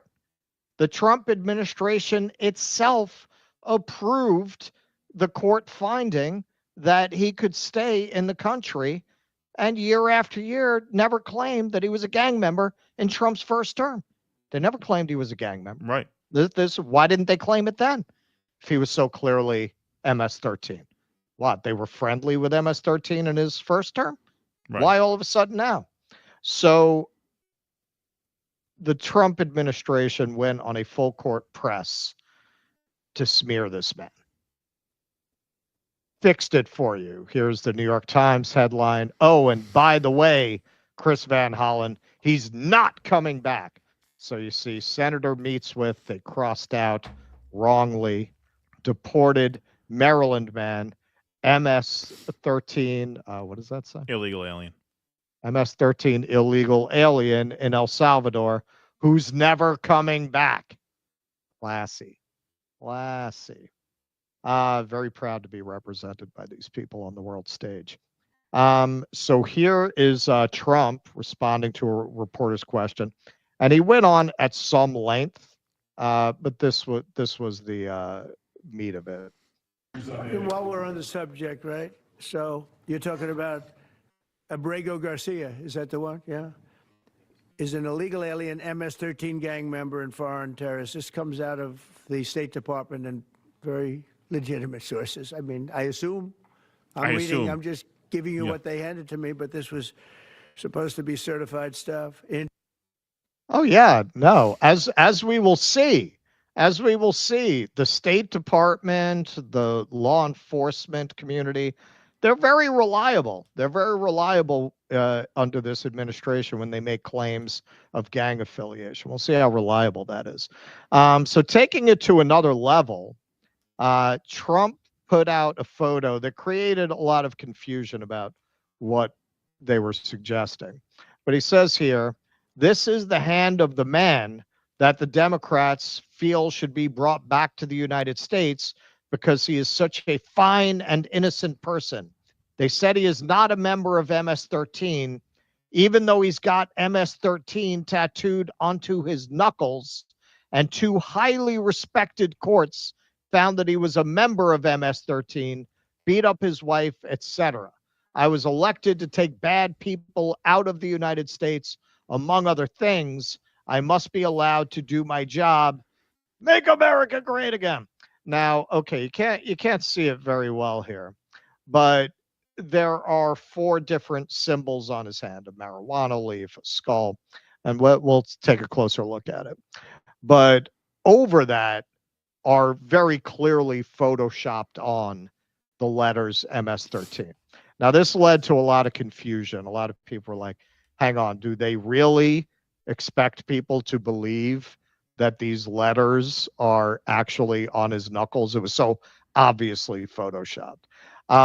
Now, we're going to give them the benefit of the doubt that they weren't trying to say that that's there, that they're saying that the symbols symbolize MS-13. Yeah, well, hold on. Can you just put it back there? Because I just want to explain this a little more, because this does get confusing.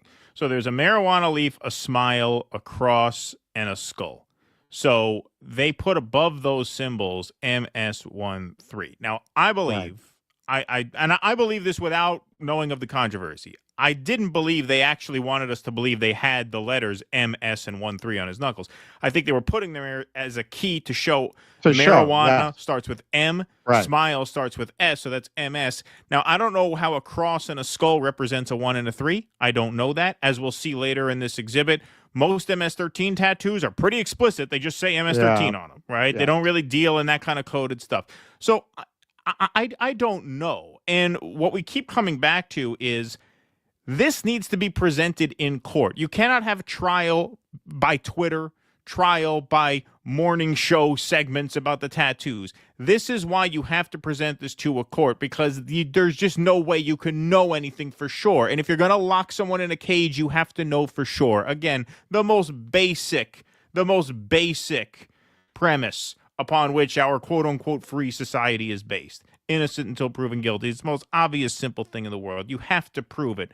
You have to. Van Hollen in one of the interviews says, I'm not even vouching for him. I'm vouching for his right. And by vouching for his right, this is me saying this now, he's vouching for all of our rights to due process. This is less about Kilmar Abrego Garcia than it is about all of us wanting to live with the peace of mind that we cannot be disappeared based on an accusation. That's what this is about. Exactly. That's what this is about. All we're saying here is you have to prove this in court. You cannot conduct a trial on social media and on Meet the Press.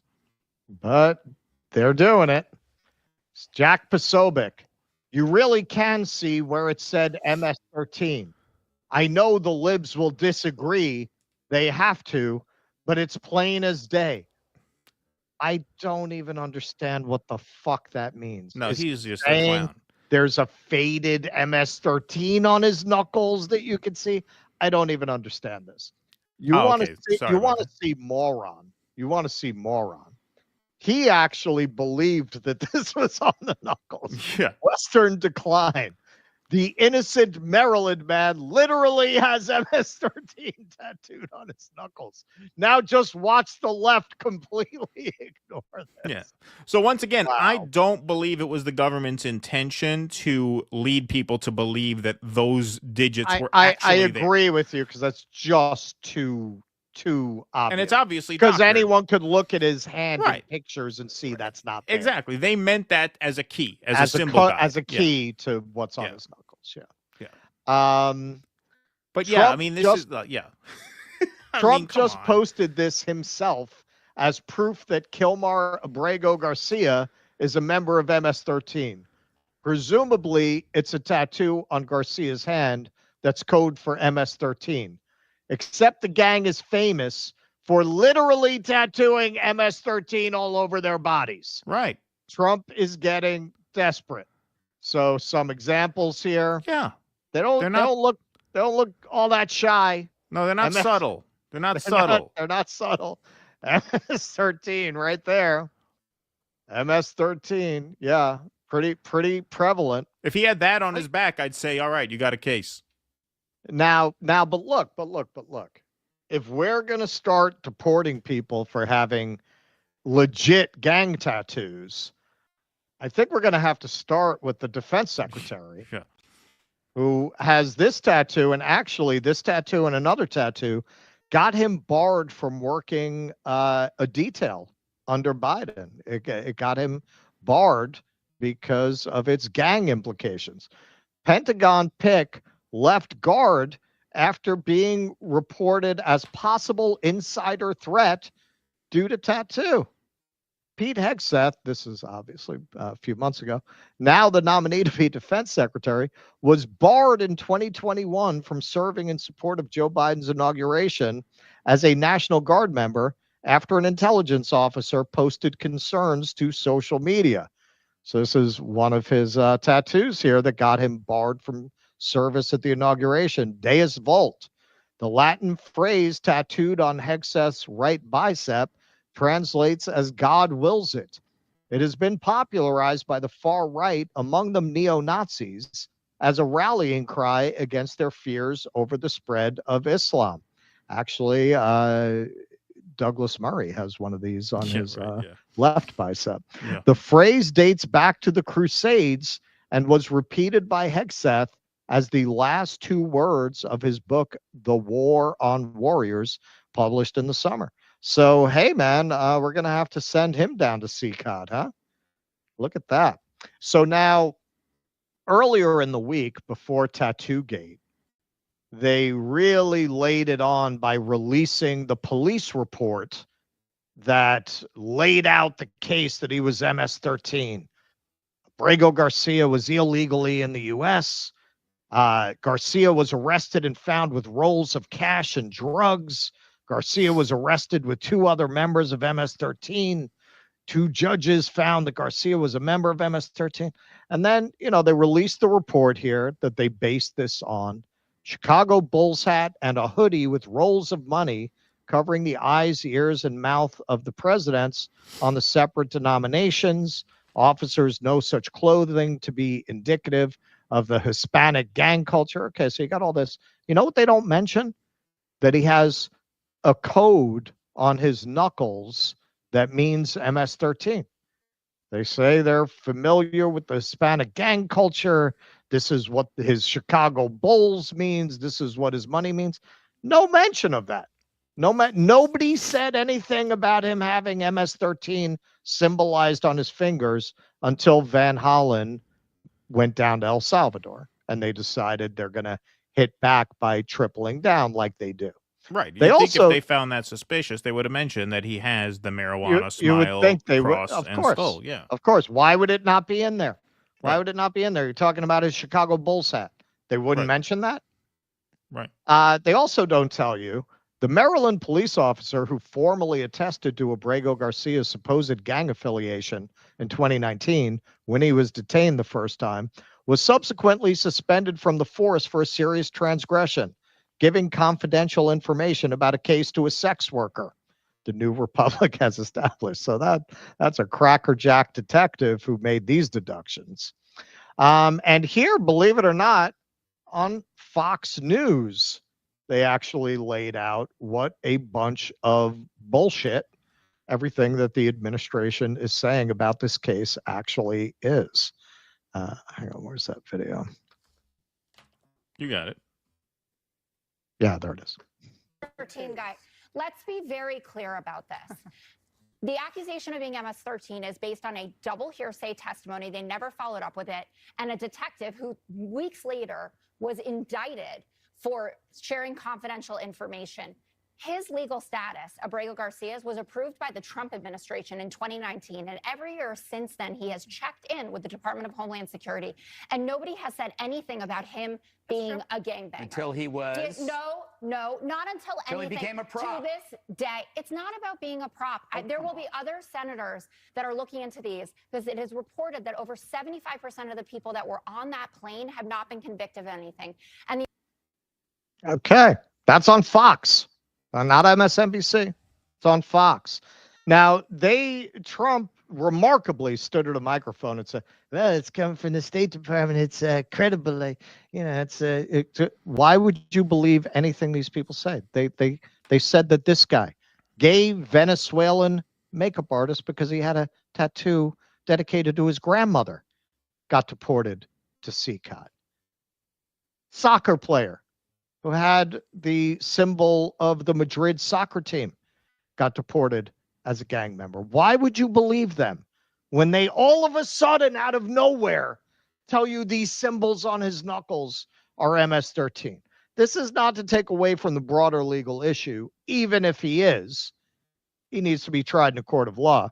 But we do need to keep in mind, this administration should be on trial. This administration should be in prison. These people are the biggest group of lying degenerates, perhaps, that this country has ever put into the Oval Office. And that's saying something, because we've had some doozies. And I cannot point this out enough. On Fox, she pointed out 75% of them have no charges in any country, and 90% of them have no charges in this country that they are sending to SCOTUS. So here, this just, I think he just did this interview today. So here's Van Hollen to put a button on it. Donald Trump is trying to do is change the subject. Let's make no bones about that, right? This subject is that the Trump administration's ignoring a Supreme Court order 9-0 to facilitate his return because they admitted in court, the Trump administration, that he'd been wrongfully detained. Now, what I have said is Donald Trump and his administration need to put up or shut up in court. Instead of litigating this through social media, here's what the judge in the court case said, and I want to read it to be precise. On April 16th, she said that the Trump administration had presented no evidence linking Abrego Garcia to MS-13 or to any terrorist activity, end quote. So if you have evidence, take it to the court. That's where we litigate these things. And otherwise, just shut up on social media. And this is not about one man. If you deny the constitutional rights of one man, you threaten the constitutional rights for everybody. Exactly. This is why, and I've made this comparison in the past, the ACLU, let's say that he's MS-13, he's this horrible person. The ACLU, under its very Jewish famous director at the time, Ira Glasser, fought for the right of Nazis to march through Skokie, a neighborhood that was not only Jewish, but full of Holocaust survivors. Why did they do that? Do you think they loved Nazis? Because they understood, and this has been a long cherished value in this country, you protect speech, you protect due process, you protect civil rights, because when you protect them for other people, you're protecting them for yourself. And the people that we find the most loathsome very often are the ones who most need to be protected. A lot of speech that is unpopular in one age will be recognized in a later age to have actually been correct, to have actually been pointing the way to something better than what had existed at the time. Obviously, you see this around racism, around women's rights. Same thing applies here. It doesn't matter if he's in MS-13, and certainly, as Van Hollen points out, in spite of what they keep telling you, the two courts found he was MS-13. The reason he was allowed to stay here is there was no credible evidence that he was in MS-13, but there was credible evidence that he had reason to fear gang violence if he was returned to El Salvador. Now, you think the courts got that wrong? They admit that deporting him was a mistake. So they're contradicting themselves. They keep saying he was here illegally, but you're admitting that you weren't supposed to deport him. Yes, he was here illegally, but there was a stay from a court to allow him to stay. You think he's MS-13 and you have valid reason to deport him in spite of the stay of his order on his deportation, make the case in court. And as Keaton pointed out, as Van Hollen pointed out, it's not about him. It's about us. It's about me. It's about you. It's about our constitutional rights. If you let them do this, especially this fucking crew, you let them do this, what do you think's next? Trump bragged in front of the cameras about how the homegrowns are next. Okay, so first maybe they start with criminals, although even that's dicey because they'll just accuse anyone, apparently, of anything. You've seen some of the people they've deported. The vast majority of them have no criminal record. They're claiming they're purging the worst of these illegal immigrants, and none of them have committed any crimes, or a very small percentage of them. But okay, say they start with, paying Bukele to take our serial killers. You think that's not going to turn into the journalists they don't like? Oopsie, we deported him. He didn't pay his taxes, whatever. You think it's not going to evolve into that? Yeah, well, look, I mean, yes, I mean, all of that, I obviously think is totally valid. The point is the most obvious point in the world on the due process front. We're going to get more into the SCOTUS decision on the broader issue of this a little bit later. But I do have to say, it's rare that we'll give a politician credit for anything on this show, but credit for Van Hollen for going down there and for getting the meeting. And for not backing down. And we really needed somebody to stand up and show some courage and some leadership and some fight and to get some concession from these people. Because we expected them to just stonewall and say, nope, go get your fucking shine box, turn around and go home, which is what they did the first day. Yeah. The first day he was there, we covered it. Right. We never clipped it because it was obsolete by the time we would have, because they caved and they gave him the meeting. Now, unfortunately, he is still there. They did move him out of CCOT, though. Oh, they did? I think they got a call like, listen, this guy cannot die. Oh, that's this guy great news. I cannot didn't even know get killed. We can't have it. I didn't even hear that, but that's excellent news that he's out of CCOT. We needed. I mean, he's still in a prison. No, he's still in a prison, but he's not there. Yeah, that's great news. I didn't know that. So yeah, we needed somebody to demonstrate that they can be stood up to, and that they can be forced to issue concessions. That this was not going to just be a total railroading every step of the way. So Van Hollen did that. Big ups to him for doing that. It was really important. We really needed somebody to do that. Because there's been no fight whatsoever on the Democratic side. You've had Schumer just completely caved to DOGE. Hakeem Jeffries completely missing in action. I mean, I don't know what that guy's doing. He's the party leader. We haven't heard from him on fucking anything. I mean, it's embarrassing. He's writing a new alphabet, Ryan. Yeah, exactly. So I'm not speaking as a Democrat. I'm speaking as a country. We need somebody to actually prove that we can get them to concede a point or two. And now if he's out of CCOT, that's a step. Now, there are other members of Congress who are going to follow suit and go down there. Because, yes, ultimately, what makes this so hugely important is that all of us need to live with peace of mind, that you can't just be rounded up and disappeared. Right. It's the most obvious thing in the world. If they have a case, they're welcome to make that case in a court. And this line out of MAGA, well, you guys are going to have egg on your face when it turns out he is MS-13. No, we will not. No, we will not. No. In fact, everybody should be grateful for us for trying to make this happen, because if he comes back and he goes to court and the judge finds that he is in the gang and they deport him, guess what we will have done? We will have made sure. We will have made sure. Now, if you don't care that we made sure in this specific case, you should care, because now you know there's precedent that when you get accused of something, the judge will have to make sure that you're actually guilty. A jury will have to make sure. Right. You need the right to claim innocence and have your case heard. Right. Otherwise, you do not live in anything resembling a free country. It's that simple. It's that simple. It's really not any more complicated than that.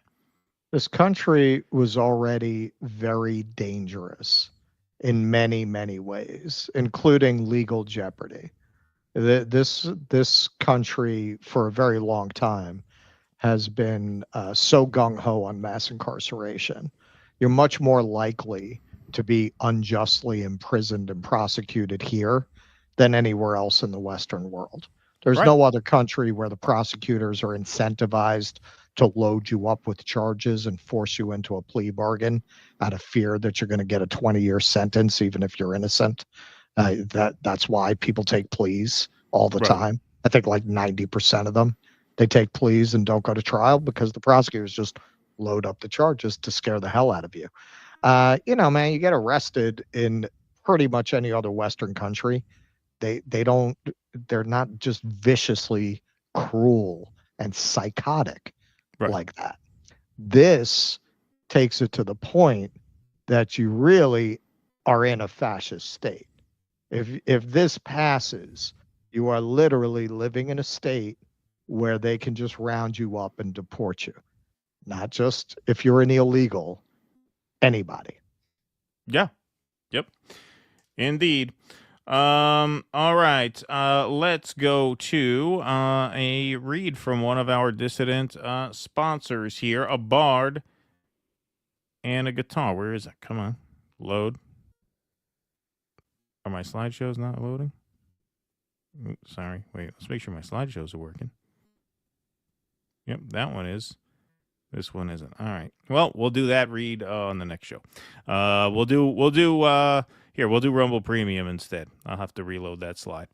All right. So this sponsorship is directly from Rumble, and it's one that's incredibly important to the survival of the company. When Rumble first started in 2013, they built the platform for the small creator. They did not censor or have biases. They were fair and treated all creators equally.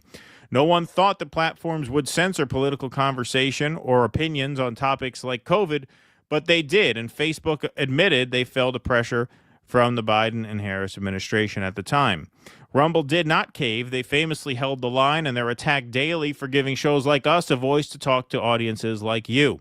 They're attacked in corporate media. They're attacked by governments like France. They're attacked from brand advertisers who refuse to work with them. Corporate America is fighting to remove speech. Rumble is fighting to keep it. Rumble won't survive, though, with brand advertisers alone because they don't get many of them. So watching our show on Rumble is the most they can ask from you.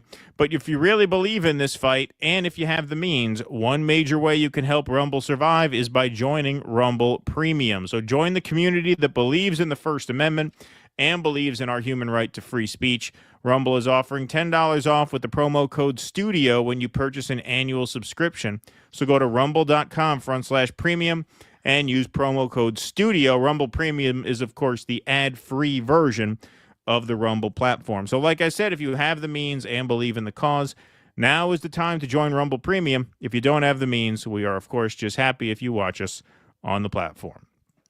Okay. All right, let's go to some Rumble rants here. China Shill, as someone with ADHD, I totally understand Marco being over it after 100 days trying to prevent World War III. Boring. Thank you. EO Shush, there were a lot of accusations that Trump kept a copy of Mein Kampf. I personally don't believe it, but maybe a copy of Mein Kampf for Dummies. Thank you, EO Shush. China Shill, Murray is a classic case of Americans will think I'm smart because I have an English accent. Exactly. Seriously. Exactly. Fut Mosel says Douglas Murray's an expert Netanyahu dick rider. Thank you. Appreciate that. Hardly Daylight, I salute Russell's hair, diverging on full-blown Eraserhead. I approve of his hair. That's right, he's got a big floofy hair today. Look like Douglas Murray went from Bill Maher gray to Cuck Kolinsky blonde. Thank you. Doc Durkin, Joe Rogan was going on about how much he disliked Douglas Murray and admired Daryl Cooper with recent guest Tim Dillon. It was awful to hear such a misdirect. I had to change the channel. I mean, we would have covered that, but we would have needed the video, so we couldn't. Sorry about that. Free shit 77 sounds like someone has Sheryl Sandberg syndrome, SS syndrome. Appreciate that. This country is called Palestine, occupying genocidal Israel. Get out. By the way, YouTube didn't want my super chat with this message, so Rumble gets it. Thank you, Kinky. Appreciate that very much. Okay. Shout out to Jake in the booth tonight, by the way. Jake is over here. I got a couple more stories, and then we'll be heading over to Rumble for the Q&A. We got, how many we got in here? We had 25, then we lost a few, so here we'll hit the year 25. Smash that like button, everybody. Smash that subscribe button as well. Thanks all for being here. Paul McEwen says, thanks for the 10 pounds. You can't say what's happening in Ireland. Rapes, assaults in small Irish towns. Girls are scared to walk out at night. That sounds terrible, Paul. I'm assuming maybe you are in Ireland. Nanda S, thank you for the $10 super sticker. Brent Uendo, same thing. Thanks for the $5 super sticker over there. Appreciate it. Sparky says, did Starmer and Macron use the Easter ceasefire to move troops to the new NATO base in Romania to insert them into Odessa? Would a group of hazelnut missiles find that interesting? Kuznetsky Bassane, thanks for the $4.99. Appreciate that. Dwayne Vogel says, Israel putting the Nazi and Ashkenazi since 1948. Andrew Owens, thanks for the $3. Read A Peace to End All Peace by Fromkin. Gelperman says, Murray is really giving Milo Nambla-Napoli some stiff competition on Britain's most effeminate neo-Nazi. FU, thanks for the $5. An Open Door, Jewish Rescue in the Philippines, a 2012 work by Noel Izon. Good documentary you can watch. Thank you for that. Sparky, thanks for the $10. Brian Berletic pointed out tariffs matched ones desired by a DC think tank to crash the world economy, not to reindustrialize the U.S. Was that plan snuck in, knowing Trump wouldn't read it? I have not heard about that, Sparky. That's interesting. Marvin Vargas, thanks for the $2. DD needs to own TAT DD13 or 2Js. What do you think? 2Js. Okay. All right. Keep in the votes. If you ignore them, they will go away just like wasps. Thank you. Did Ronnie Reagan get Alzheimer's because of the sugar and dyes in his jelly bellies? There you go. That's a good question, Kinky. Thank you for that. All right. We will move on along here. Okay. So, let's move to another story related to the Kilmar-Brego Garcia case here. Democrats clash over how hard to fight Trump's deportations. That's right. So you saw Chris Van Hollen, Democrat, do an admirable thing. Go down, put in some FaceTime, got him out of CCOT. Did not get him out of custody yet, but that was a first step and a big one.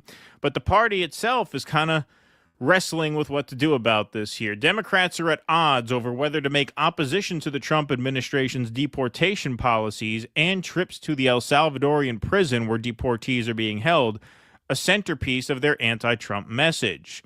Some Democratic lawmakers and aides told Axios that Trump's deportation policies have even started to eclipse top issues like DOGE and tariffs in some constituent phone calls and emails. We got 247 calls on it this week, more than any other topic. Representative Mark Pocan, from Wisconsin, told Axios. A chief of staff to another House Democrat told Axios that of the 16 calls they personally handled in the last 2 days, all have been about deportations. Other lawmakers insisted the issue hasn't broken through in their districts. While some of them have said they support their colleagues who are trying to travel to El Salvador, others push back on the idea. A House Democrat who spoke on the condition of anonymity told Axios, with all due respect to some of those folks, I know it's an important issue, but should it be the big issue for Democrats? Probably not. Yeah, no, but just people being rounded up and disappeared with no due process. Yeah, no, I mean, there's other stuff. I think we ought to focus on the basic things that affect people on a day-to-day basis. I'm sure in Maryland it's a big issue, the lawmaker said, citing DOGE cuts, tariffs, and Social Security as issues to hone in on. Another House Democrat previously told Axios the issue is a soup du jour and a trap for their party, saying their colleagues should not take the bait for one hairdresser. Well, not a surprise. Wow. He didn't want to say his name with a quote like that. Not take the bait for one hairdresser. A trap. Again, playing into the idea that we should have egg on our face if it turns out he is MS-13. Where once again, for this clip, we would have no such egg on our face because it would be a victory for due process, which means a victory for all of us who could then live with the peace of mind of knowing that you need to be heard before a judge before you can be disappeared and imprisoned. Senator Chris Van Hollen on Wednesday became the first Democrat to travel to El Salvador, of course, to try to meet with Kilmar-Brego Garcia, an erroneously deported Maryland resident whose return the Supreme Court has ordered. Of course, that's a little bit dated. We found out that he did meet with him on the following night. Multiple other Democratic lawmakers are attempting to organize official congressional delegations, or CODELs, to the country. The most recent was Representative Delia Ramirez, as Axios first reported. Representatives Robert Garcia and Maxwell Frost have requested GOP authorization to lead a CODEL, with Senator Cory Booker planning one himself. But the second House Democrat who spoke to Axios anonymously said politically vulnerable members are less likely to go on these trips, citing Republican attacks on Democrats who are traveling to El Salvador.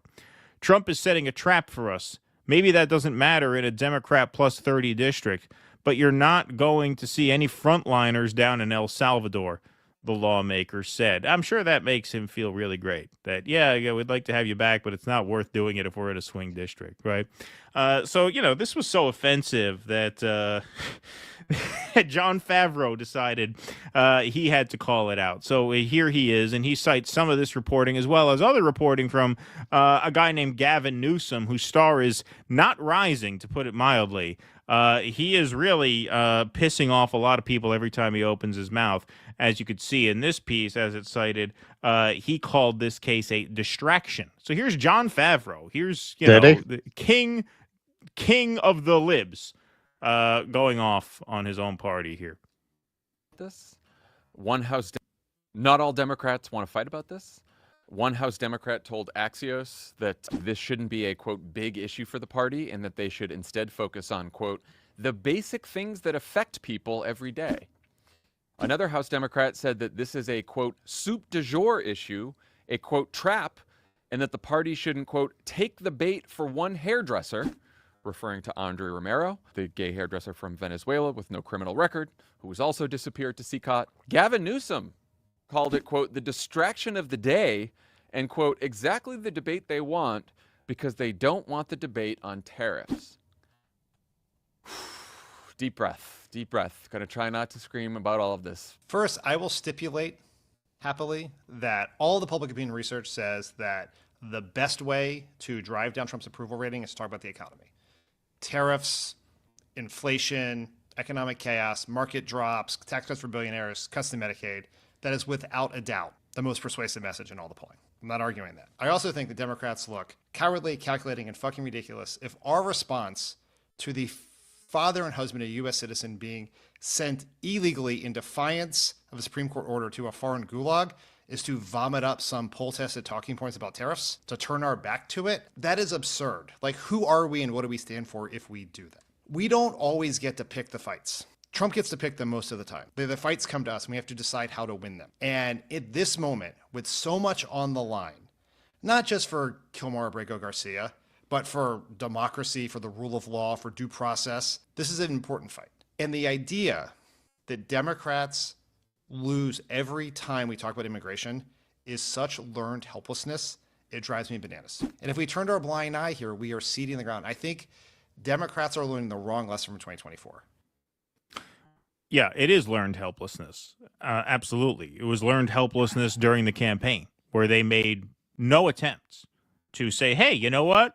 Maybe we can't just treat immigrants however the fuck we want. Maybe it shouldn't be open season on this group, because when it becomes open season on one group, it very quickly turns into open season on many groups. Now, as for Favreau, the irony of this, as Jimmy was keen to point out here, says, I find it hilarious that these people pretend to have principles at all when history reveals them as having none. They only have them when Trump is president. These are the people who were silent when Obama repealed habeas corpus. And obviously, Favreau worked for Obama, so it makes it especially remarkable. The same people who looked the other way when Obama intentionally murdered a 16-year-old American citizen. No outrage about due process or democracy then. Well, worse in Favreau's case. He was writing speeches. He probably wrote a speech about it. In fact, these people mocked and dismissed anyone who was outraged about we drone those bombed things. some folks. Well, yeah, the reauthorization of the Patriot Act in that way was extremely damaging. Chris Hedges, of course, sued Obama over indefinite detention of U.S. citizens approved in the NDAA. Now, what makes this especially dangerous here, and this is why I say, one thing paves the way for the next. This all started under the Patriot Act. Trump's counter-terror czar proposes terror charges for political opponents. Ken Klippenstein reports. White House counter-terror czar Sebastian Gorka said today that Americans who are not on board with the Trump administration's immigration policy are on the side of terrorists. It's really quite that simple, Gorka said in a little noticed interview with Newsmax. We have people who love America, like the president, like his cabinet, like the directors of his agencies, who want to protect Americans. And then there is the other side, that is on the side of the cartel members, the illegal aliens, on the side of the terrorists. Now, here's what he says there. He didn't stop there, going on to say this is tantamount to aiding and abetting, which he called a crime under federal law. And you have to ask yourself, are they technically aiding and abetting them? Gorka continued, because aiding and abetting criminals and terrorists is a crime in federal statute. So what he's implying there is that to advocate for due process is to aid and abet a criminal or a gang member. Now, you haven't seen this echoed throughout the administration, probably because it's fucking crazy. However, this is why this is so important. You have on the pro-Palestine protests. Well, no, but yeah, well, this is why it's so important. Like that core logic is there. They're trying to RICO the whole thing. Sure, but I'm talking about in terms of like felony charges. This is why this is really important, because you read that and you say, okay, well, that's crazy, right? A court would never charge someone for that, would they? I don't know. I'm sure there are certain jurisdictions where you might get courts crazy enough to do it. Could you be indicted by a grand jury for that? Could you be found guilty by a jury of your peers for that? Hey, they indicted the Newburgh Four, the most obvious entrapment victims I've ever seen. It's unbelievable how they were voted guilty by a unanimous jury. So anything can happen. Is this likely to happen if you're tried in court? No. Which is why this is so important, because what they did to Abrego Garcia was not try him in court. They put him on a plane and shipped them out, which means no matter how ridiculous the accusation, you don't get a hearing if they can get you out of town fast enough, faster than a court can put the brakes on it. That's what makes that really terrifying. That's what makes this whole case really terrifying. And so Chris Van Hollen responds to the coward Democrats, those of them who were saying, nah, this is not our fight. The tariffs poll better than this, so we should just kind of keep our powder dry. In the face of that, in the face of the counterterrorisms are floating criminal charges for just doing what Van Hollen's doing. I mean, this is what Van Hollen's doing. Van Hollen's vouching for his due process, and he's saying that's aiding and abetting. Now, you may think it's far-fetched, and it is far-fetched, but things have a way of moving quicker than you think. So here's Van Hollen responding to these fellow Democrats in the party who really don't want to touch this issue.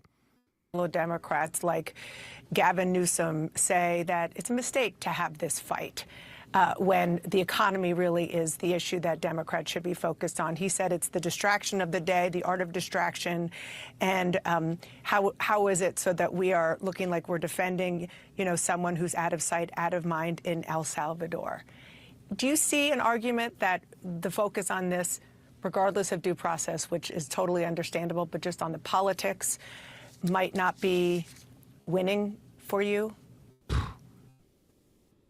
I don't think it's ever wrong to fight for the constitutional rights of one person, because if we give up on one person's rights, we threaten everybody's rights. And I think a lot of voters, both Republican and Democrat, are tired of elected officials and politicians who just put their finger to the wind. And I would say that anyone who's not prepared to stand up and fight for the Constitution doesn't deserve to lead. That's a pretty pointed statement against Gavin Newsom, who at one point was considered a front runner for the nomination. I said when the fires broke out, I think that's it. I think he's toast. And there's no coming back from that. And everything that he's done since, he's just dug himself a deeper hole because that was beautifully put. Yeah, no, if you can't stand up for this, you're not a leader. If you cannot get in front of this issue and say, of course, we don't disappear people based on vague accusations, then yeah, you're not a leader. And for the Democrats who are really anxious about polls, Max Blumenthal puts out a tweet. Now, this kind of shows you the cultish nature of MAGA here. He says, a large majority of Republicans believe the president should obey a court order, even if he disagrees with it. But when told the president is Trump and that he's seeking to deport people, their numbers completely flip in support of disobeying the court. So we're going to zoom in here. That's incredible. So we get a closer look here. So on the question of the president should obey federal court rulings even if he disagrees with them. 68% of Republicans say yes, the president should obey the court even if he disagrees with them. But then if you look, Trump should keep deporting people despite a court order to stop. 76% of Republicans agree that yes, he should defy the court. That's pretty amazing. But the bigger takeaway here is that on the issue overall, this is an issue where most people understand the danger of this. 56% of people say no, Trump should not continue deporting people if the court tells him to stop. Now, 40% say he should, which is, I mean, that's a big number considering how terrifying the policy is. But it is a minority. And most importantly, of course, for Democrats who are worried about the swing voters, independents, it's a landslide. 57% of independents say the deportations should stop if a court orders them to stop. So you're not even really in political danger here. It's a winning issue for you. Obviously, it's a winning issue for you. Unless you are a fascist or a paranoid lunatic, you understand that you have to have due process. Without due process, you are in a tyrannical state. Even the Bulwark. Now, this is not even a lib outlet. This is like the old Lincoln Project Weekly Standard guys. This is Bill Kristol authored this. No, Gavin, Trump disappearing people isn't a distraction. Democrats you got to the right of Bill Kristol. To the right of Bill Kristol. Wow. You're a bigger pussy than Bill Kristol, Gavin Newsom. Democrats don't need to take Republicans' word that zero process deportations are popular. Even Bill Kristol is telling you how weak you are for suggesting that this not be your fight. And so once again, credit to Van Hollen for doing this. We really needed somebody to do this. I mean, it's funny, man. I mean, I still don't, maybe you dig into him. You find out he's owned by Lockheed Martin. I don't know. He's never really been in the rotation of the progressive leaders. No. I mean, he's been one of the more pro-Palestine senators. I know we did a couple stories on him. You know, he's been better than most on that issue. You know, he's still, you know, look, the furthest left you're going to get out of these people is the two-state solution, you know, blah, blah, blah, right? So I'm not saying he's good on the issue, but I'm saying he has been. Like, he was one of the first to call for, I think, an arms embargo. I mean, we could look it up, but I remember covering him for that reason. And on this reason, yeah, I mean, that's the kind of leadership that you needed somebody to show because it's the most obvious issue in the world, and it's extremely dangerous. It's extremely troubling, as we'll get into in the next segment, the final one of the night with the SCOTUS ruling. Yeah, this is very, very important. And, you know, the fact that even the PodSave guys and Bill Kristol are calling you out on it shows you, like, hey, you have to speak up about this. It's super important. It's really a chilling case. It really is. It really is. I cannot overstate the importance of this. That's why we've covered it as closely as we have. I think this is where for a lot of people these are going to be very confusing times. If you're really an activist, you'll work with anybody. But I think for a lot of people in our particular space, in our particular ecosystem, you know, we came up through the Bernie campaigns and, you know, we hate what the pod save people represent with the white hot light of 1,000 burning suns. But then what are you going to do? Not work with them and their audience to try to stop extrajudicial deportations? Well, this is the thing. Yeah, you have to. And you know what? You'll get a lot of people who will say, "Oh, what? You're going to work with them?" You know, and these were the same people who were saying, "I like a lot of what Steve Bannon says." Right. Well, I mean, it applies both ways, doesn't it? Like, you were willing to work with, you know, just absolute hard right populist figures if you agreed with them on particular points. Doesn't that apply in this direction? Well, I think it obviously does, but I think one of the reasons why it's even a point of conversation is because the liberal class, right, the just rank and file lib Democrat voter, has a class privilege such that it's hard for them to really tell the difference between making an academic argument for democracy and making an existential argument for democracy when real shit is on the line. Like, you guys spent a year lecturing people about democracy while inflation was crippling them, and you were warned time after time. You can't just lecture people. And you said it was in their imaginations. Well, yes. That the economy is good. But you can't just lecture why do they people. think this? Right. You can't just lecture people about democracy as an abstract or academic or philosophical principle. You have to attach that to their actual material life and well-being.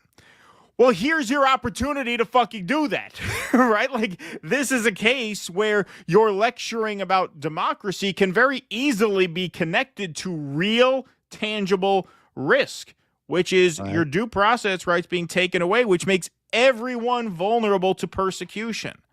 This is a situation where everyone has a material stake in fighting this.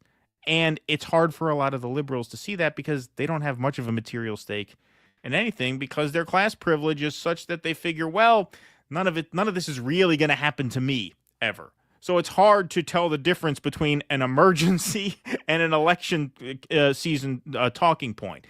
But this is that opportunity, and because this is that opportunity, the polling is on your side this time. 57 to 35 independents say, yeah, no, it has to stop. You have to obey the courts. The courts are the courts make these kinds of decisions. That's what they exist to do. You don't put these kinds of decisions in the hands of politicians, because politicians are partisans. Just like John Favreau was a partisan. He said nothing when this happened under Barack Obama. Oh, yeah. He very much paved the way for this. And Donald Trump is a partisan. So this is why the judicial branch exists. And if you're a politician and you don't see that this is a fight worth fighting, then yeah, you have no business being in office. You have no business leading anybody. Right. There is a moment here, though, where you have a very unusual, unique rift between even the liberal base of the Democratic Party and the leadership that we haven't seen in modern times. Right. Like, you're not, the libs do not like Chuck Schumer. Right. It seems like they've gotten pretty turned off to Nancy Pelosi. It seems like they are disappointed by Hakeem Jeffries. I mean, they're so desperate, they're turning up in the tens of thousands to see Bernie fucking Sanders, their arch nemesis. They spent years denigrating him and all of his followers. They're packing stadiums. Give us Bernie, please. Give us Bernie, please. Yeah, of course, with the pod save people, they don't want to admit the way that the liberal class paved the way for this. And I think it's the role of people like us to not let them forget it and to point that out. Of course not. But in these times, we're going to face some very strange bedfellows, just like we did under the libs when we were arguing against censorship of the internet and all the Twitter files came out. A lot of the people who were sympathetic to the arguments were people that we don't necessarily agree with ideologically. I think we're going to go into a very confusing period here, where very often the people who are taking up these fights are people that we generally don't like for good reason. Yeah, I think that's well said. Ardeen W. says, really appreciate your honest and reasonable opinions. Thank you for doing the good work. Thank you for preaching reason and foresight. Like listening to smart people talking politics with family vibe. Oh, well, thank you. That's very kind of you to come say. here. Appreciate that. Thank you, Ardeen W. Scorpionic Sag, if y'all had Shaman Midwestern Marks on to discuss the pros and cons of democratic socialism versus state communism, it would be a significant step forward in the conversation on the left in America. Yeah, I mean that would be fun to do at some point when the torture gulag is not really in the news. I mean, I'm not trying to be dismissive. I'm not against it, but like, I don't like to debate theory in general, and especially in these times, it seems like a back burner thing. But perhaps someday. I mean, I like both those people just fine. So yeah. I am still planning. I guess this is part of why I haven't really pushed towards that, and we're both like open to it. We're not against it. I do plan on going to China still later in the year. Right. So at that point, Misty's show will be up and running. So if I get sent to CCOT, Keaton won't have his dick in the wind there. Yeah. I'll have an alternate. He can just continue. I mean, the Wi-Fi is probably just as good as in Buffalo. It's probably much better from everything I've heard. But yeah, man, I want to go see, the world's most successful, some theoretically communist country. I mean, it's not, as a lot of people will point out, they introduced a lot of capitalist elements, and then they start debating what communism really means or whatever. But I want to go there and actually see it. I want to actually see that before I get into a really heavy conversation about that. I'd like to go to Vietnam. It's unfortunate that maybe I should have prioritized these places first. Maybe I should have gone to these places before I went to Italy and Greece, because now I knew the world was becoming increasingly unstable. That's why I hit 3 countries in 1 year, because I knew things were going to become such that it would be difficult to do that. And who knows? We'll see what happens with these tariffs. Like, you're going to really be able to go to a Vietnam, or you're going to want to go to a Vietnam that's been economically completely decimated by whatever crazy shit we do. I don't know. But I do want to go to those countries over the next 12 to 24 months. And then I feel like I'd be better able to really offer a valid opinion, because otherwise everything's theoretical. Go to countries where they built their society around this premise. You've never been to a I mean, country. I'm not going all Douglas Why would you opine on a communist country if you've never been there? You've never done the courtesy of having been to a communist country. Yeah, I wouldn't take it that as far as Douglas Murray insanely did. But yeah, I feel like I would be more comfortable really talking about it, because otherwise when you're talking about something like this, it is purely theory. You're purely talking about theory. Like, I want to go see, like, what's it like on the ground? Are the people happy? Is it a Potemkin village where they only show you one side, but there's another side they don't want you to look at? I have to go see that for myself. All right. Katrina Greshner, Brett W., he's definitely against Ukraine war. He reposted Tucker's interview with Jeffrey Sachs on the subject. He's more quiet on Gaza, but is very open to the idea that BB allowed October 7th to happen. Yes, I have heard that. Thank you. Jimmy Dore. Hey, Jimmy. Thanks for watching. I'm for U.S. cutting funding and letting Europe fund Ukraine. Is that an option? Well, I think that's probably what's going to happen. That's where we're going. And yeah, I mean, I think that's better than obviously us funding it, because in theory, the war will end sooner without us funding it, because Europe will probably run out of money sooner without us bankrolling it than with. So, yeah, I mean, if those are the two options, obviously that's the better of the two, better than us keep funding it. But I still think, he's not negotiating an end to the war. And I don't know how long Europe can keep it going. I'm not sure. I mean, it depends on how dug in they are, I guess. It depends on how much they lean in and know their value. They have to assert their value. Sparky, Lindsey Graham introduced Pete. Have you ever been to Ukraine, Jimmy? Have you ever been there? Maybe we should stop talking about it if we've never been there. Lindsey Graham introduced Pete Cape Fear De Niro Hegseth to the media around 2010. Prior to that, Pete was Lindsey's joy boy. Thanks, Sparky. Appreciate that. All right, we got one more segment on the night, and then we're going to head over to the Q&A. So, RB, you're our first guest for Q&A. So if you're watching, please call in now so that you're ready to go once we make the switch. But we got one more segment on the night. Okay, we're holding your other segment. Well, yeah, because it's 10:20 already. We'll do that one on Tuesday. Yeah, fair enough. All right, so the Supreme Court, in a 1 a.m. ruling, laid down the hammer and put a stop, at least temporarily, to the deportation of Venezuelans without any hearing in a court. Let's take a look.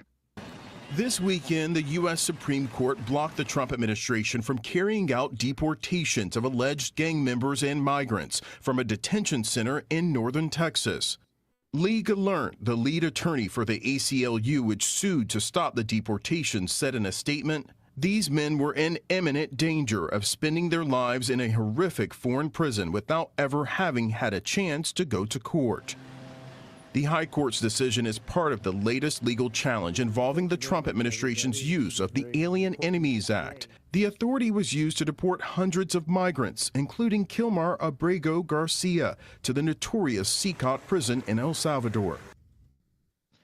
Okay, so the Supreme Court orders Trump administration not to deport Venezuelans under the Alien Enemies Act for now. Now, you know what's really funny about all of the heads exploding about this decision?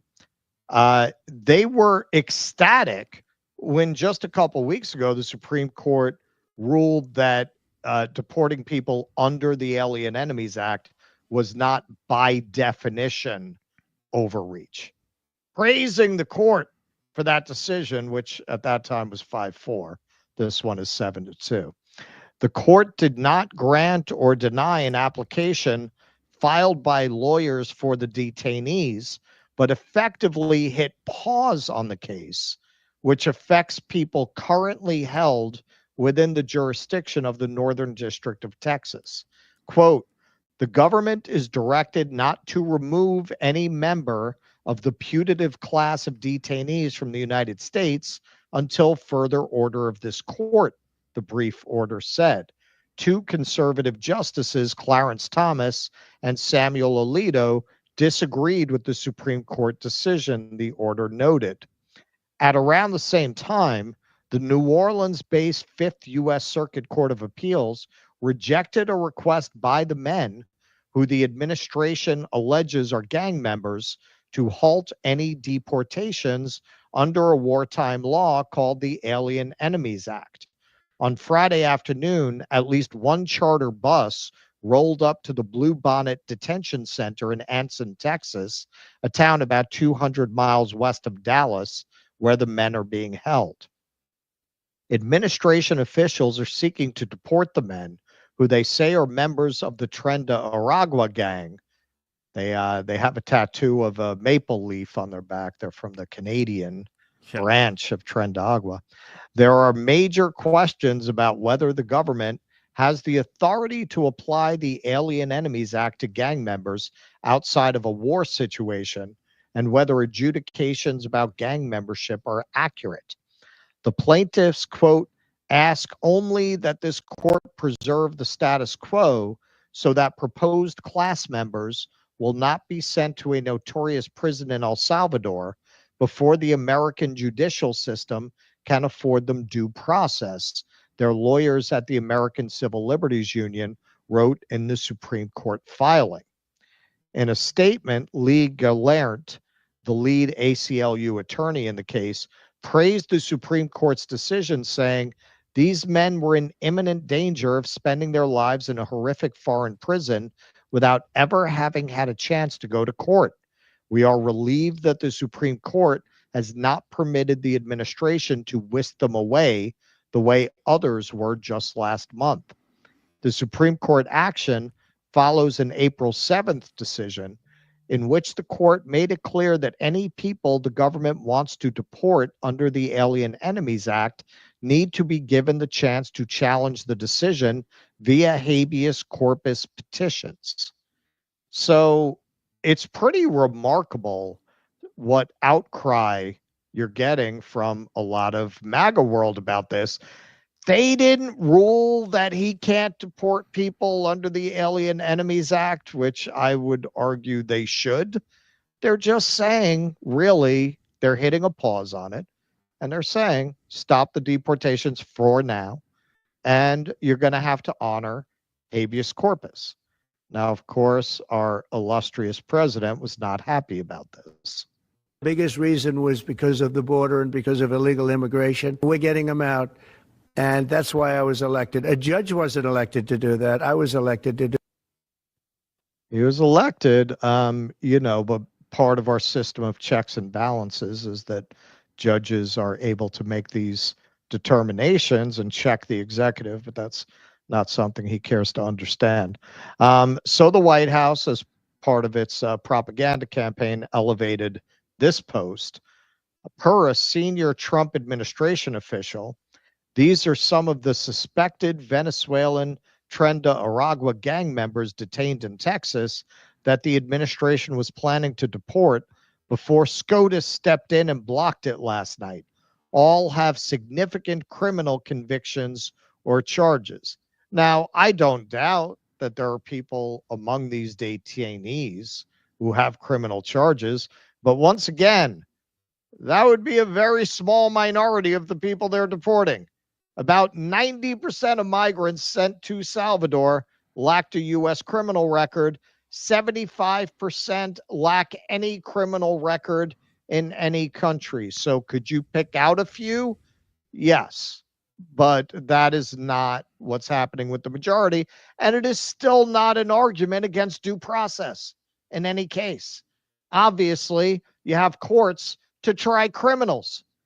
The people who are going to be going to a court are people accused of crimes by definition. That's not an argument against people being able to go to court.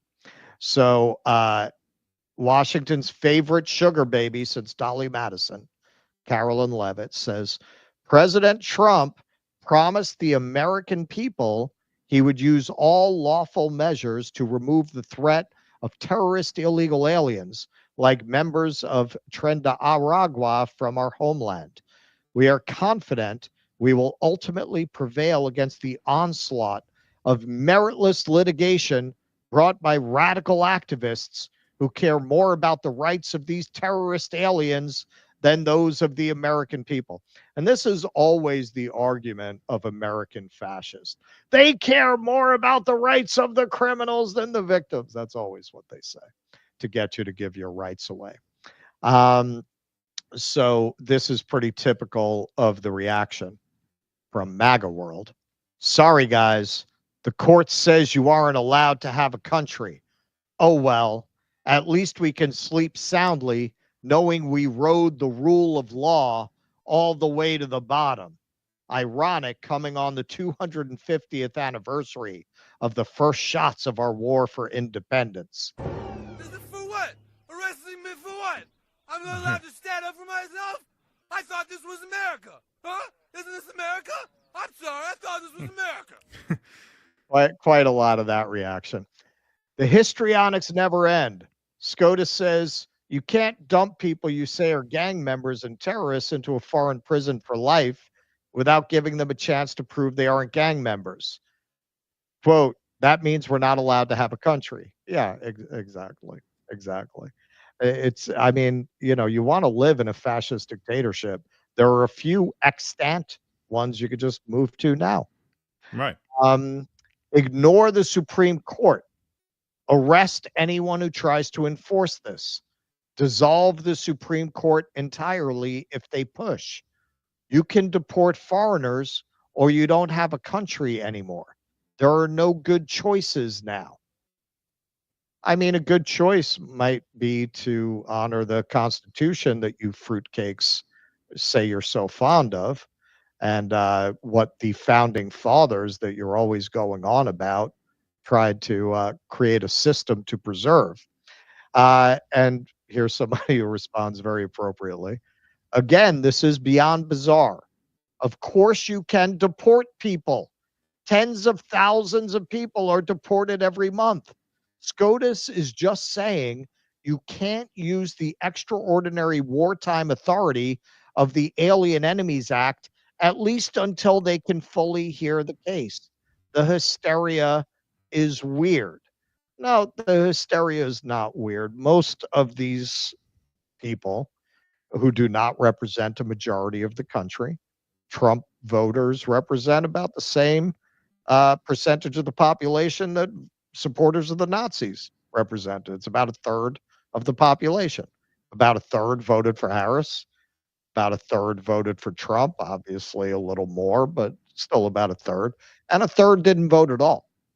So it's a third of the country that is largely disenfranchised or feel disenfranchised, who can only see a path forward at someone else's expense. People who feel that the only way they can feel power is to invest in an administration that abuses other people. You can see it in the way they take this glee in the idea of people without any due process being sent to a horrific foreign prison. What kind of person takes pleasure in that? How desperate do you have to be to look at that and think in some way this is going to redound to your benefit? How? In what way is this? That is the benefit. That is the point. Seeing these people suffer, seeing someone else suffer, that's the point. Yep. That's 100% right. That's 100% right. And, this comes through especially in the reaction to Amy Coney Barrett, who has, ruled well in these cases. And, MAGA was very, very proud to tout her family values pedigree until I have to assume those family values are informing these rulings. I mean, she's a conservative. Her politics are not mine. She's more politically aligned with Gorsuch and Alito and Thomas than she is with me. But she not only is a mother of many children, but she has 2 adopted children from Haiti, which I'm sure informs her view of these issues more broadly. And these rulings are absolutely in line with a family values worldview, much more so than the pasty incel virgin losers who revel in the abuse of other people. And they are more than happy to tout their quote-unquote family values until they actually come up. Because most of the people who tout them online have no idea what it's like to be touched by a woman, much less start a family and have a family. If you have any sense of what it means to have a family and care for a family, you know that when you ask the question, could this happen to me? You're not asking, could this happen to me? You're asking, could this happen to my family? When I think hypothetically, what if I'm disappeared?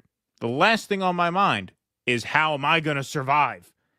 The first and only thing on my mind is, how is this going to affect my kids? How is the trauma of me being disappeared from my family going to affect my children? That's the first thing and only thing on your mind if you actually live family values.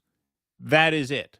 And it is for that reason that the government has an obligation, absolutely, to keep people like the person who killed Rachel Morin, to keep them out of the country, because that's a family too, absolutely shattered horrifically by a savage act of violence committed by a man who should have never been in here. So yes, the government has an obligation to keep people out who would do a thing like that to that woman. They have an obligation, if they get in, to get them out as quickly as possible before they do something horrible. And if, God forbid, in instances where they do something horrible, you have to punish them and get rid of them. They have that obligation.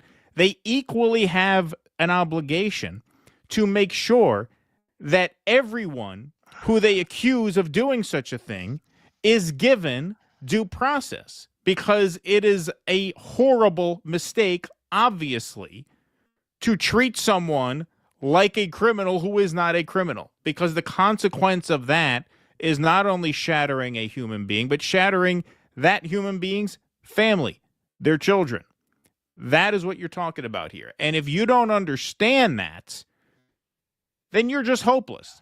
Worse, if you understand that but you don't care, then you're beyond hopeless, then you're an extremely disturbed and dark-hearted person, which is at the core of this. People who either don't understand the stakes or people who do understand the stakes but are making this bargain for God knows what reason. It has a lot to do with what's going on psychologically with them. Russell just talked about that. But that is the gravity of this. That is what's at stake here. I cannot overstate, we cannot overstate the importance of this. That's why we devoted more than half the show to it tonight. That's why we've been talking about it as much as we have. Because there's so much on the line in every single one of these cases. If you have a case to make, you must make it, and you must present evidence beyond a reasonable doubt. People must be considered innocent until proven guilty beyond a reasonable doubt. We've been extremely consistent about this throughout the board, throughout the years, going back, whatever the politics of the situation are. I said Kyle Rittenhouse was nowhere near guilty beyond a reasonable doubt. Daniel Penny, I thought he made some pretty costly mistakes on that train, but I maintained he was nowhere near guilty beyond a reasonable doubt.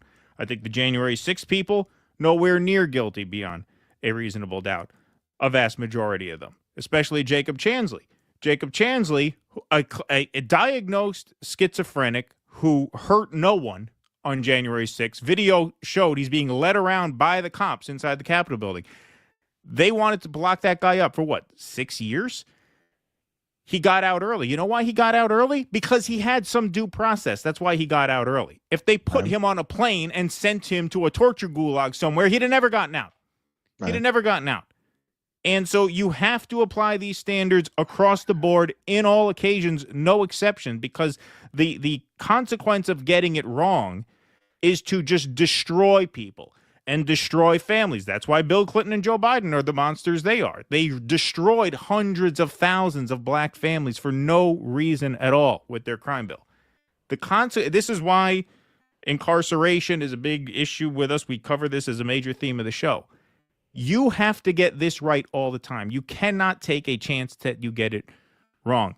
Not only do you destroy people, you destroy the society, because now no one can have peace of mind that they will have a day in court to argue their case if they are accused of something. You could just be disappeared.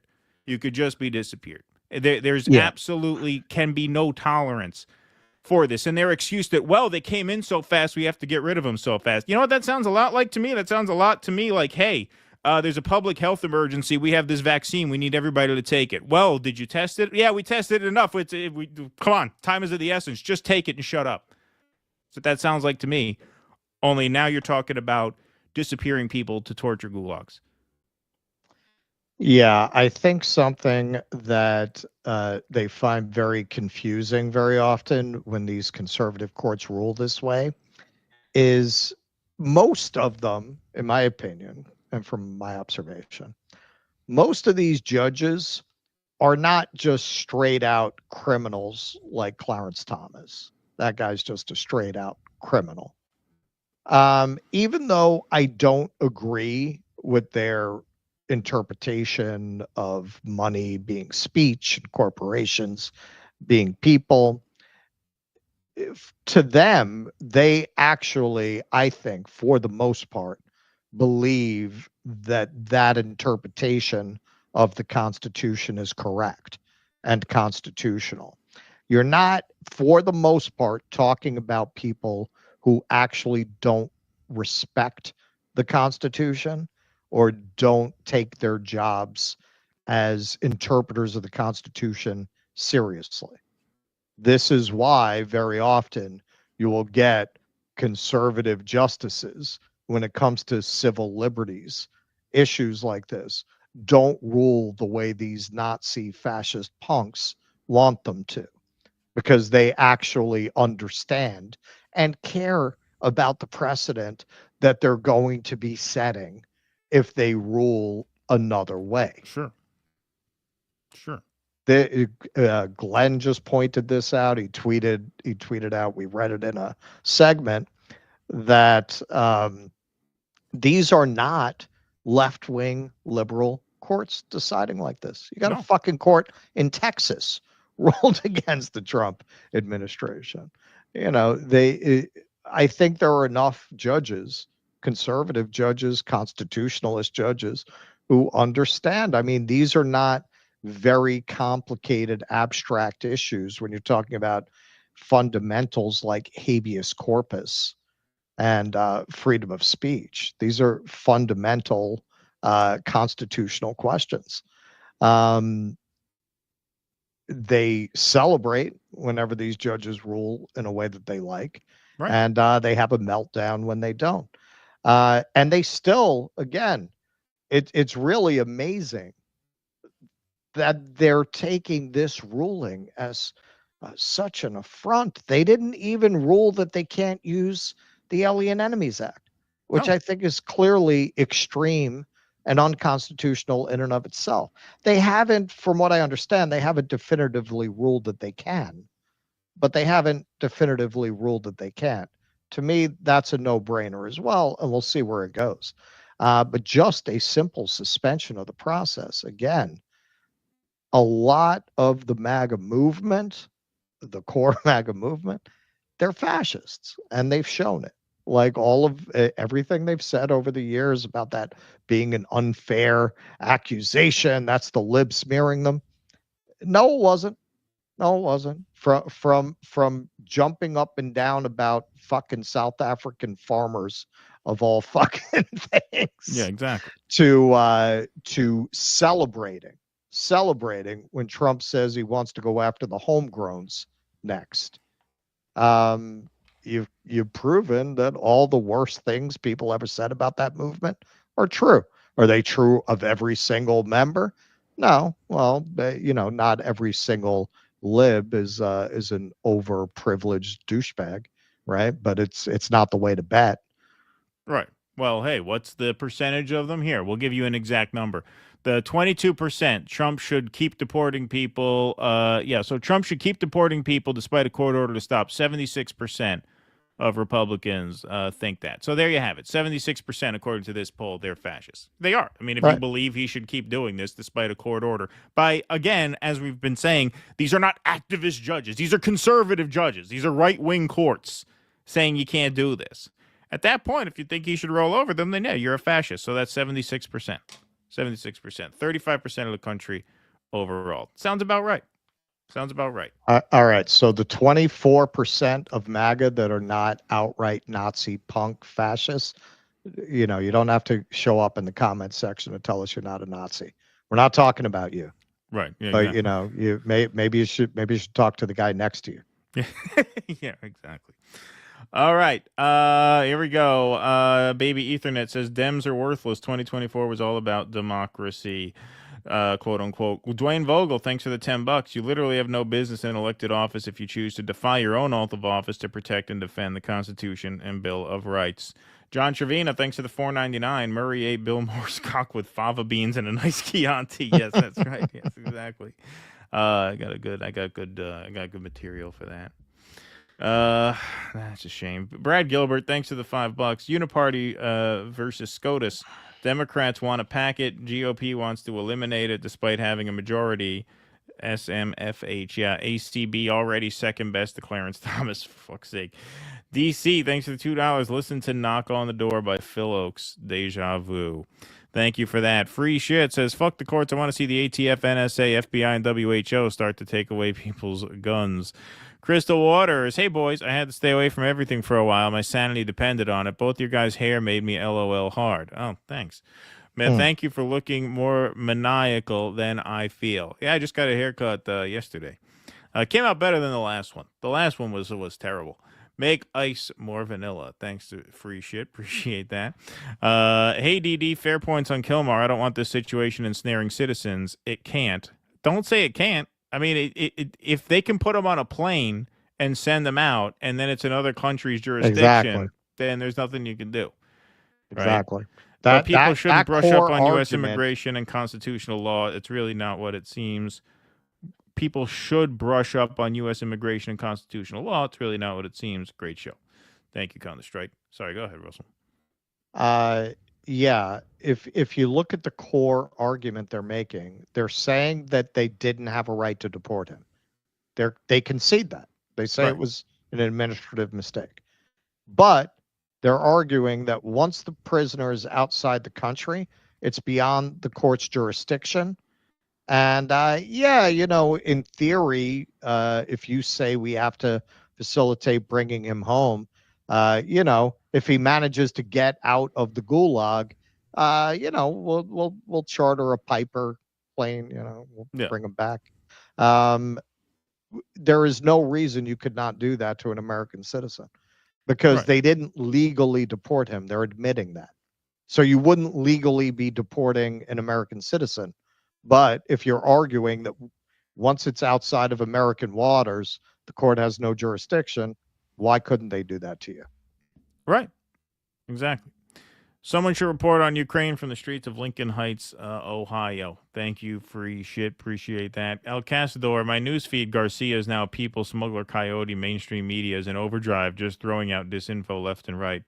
Not sure which sex worker heard that. Thank you, El Casador. Furrows Queen, I'm in England, and did the bigger towns and cities here are gangs of men, migrants, sorry but true. Even the small towns I'm near, I wouldn't want to go out at night. Ireland have it way worse. Thank you, Furrows Queen. El Casador, Keaton, and Russ, you need to ping that Senator Hollen to find out how the internet is down there. Hoping DD can still stream from CCOT. Need my weekly dissidence fix. Afuera. Thank you. EO Shush, the power of cognitive dissonance. 90% of people values come from the tribe political party they are in. Monkey Rotary, thank you for the $50. I got that instruction to read it in Finkelstein's voice. Fuck Trump, fuck Israel, and most of all, fuck me. There you go. Let's have a cowbell for Monkey Rotary. Yeah, I'm getting it. Yep. All right.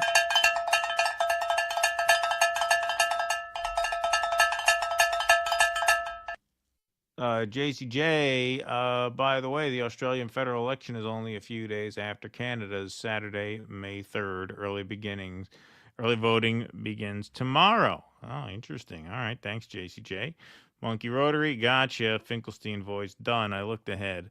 I want Russell Crowe and Danny DeVito to debate Gaza, Israel. Thank you. Free shit. Appreciate that. My real name, Russ. I'm going back to China later this year as well. I can't believe you've never been. Gents, love you. Have you plugged your Give, Send, Go? Must have missed it while I was regaling about current events to a sex worker journalist. We have not plugged it today. We actually will plug it. Fuck the courts. Yeah, there we go. Got that one already. Okay, sorry if I fucked this up. I may have missed a couple. I don't think I did, though. Yeah, givesendgo.com/do dissidents if you want to help fund our special projects fund. The next big one is a documentary on Uhuru, which we're going to do over the summer. We are a little over $6,000 raised out of $10,000. We got to hit that $10,000 to make it happen. It's not going to be a cheap one. We're going to have to spend some time in St. Louis. We're both going to have to go down there and spend the better part of a week. So givesendgo.com/do dissidents is where you go to make that happen if you would like to help chip in to the Special Projects Fund. Thank you for the reminder on that, Casador. The Amazing Blumpkin says it's 4:20. I'm lost. Sparky, thanks for the $5. Russia is out of the U.S. jurisdiction, but U.S. managed to bring back Brittany Griner. That's right. That's right. Well, of course. Of course. I mean, we could tell him we want. Well, one phone call. Yeah, he'd that's be it. back. It's done. Yeah, it's done. Exactly. Okay. All right, folks. That is our show. We are tonight. We have a special Easter intermission tonight. There we go. A special Easter intermission. So you can go to dodissidents.com/rumble to join us for the Q&A. We're going to have a short interview with R.B. Ham at the top because he's running for office in Canada. And so we're going to talk to him first on the line and give him a little while to plug his candidacy, and then we will get to everyone else's phone calls after that. There will be a 5-minute break starting right about now, but thanks very much, everybody, for being here. Thanks to Jake in the booth. Please join us for the Q&A after a 5-minute intermission exclusively on Rumble. If you can't make the Q&A, we will see you, of course, back here on Tuesday, April 22nd at 2 p.m. Eastern. Everybody head to this link right now for the Q&A, which starts in 5 minutes. Until then, thanks for being here, everybody, tonight. Be safe and be well. Courage! Please clap.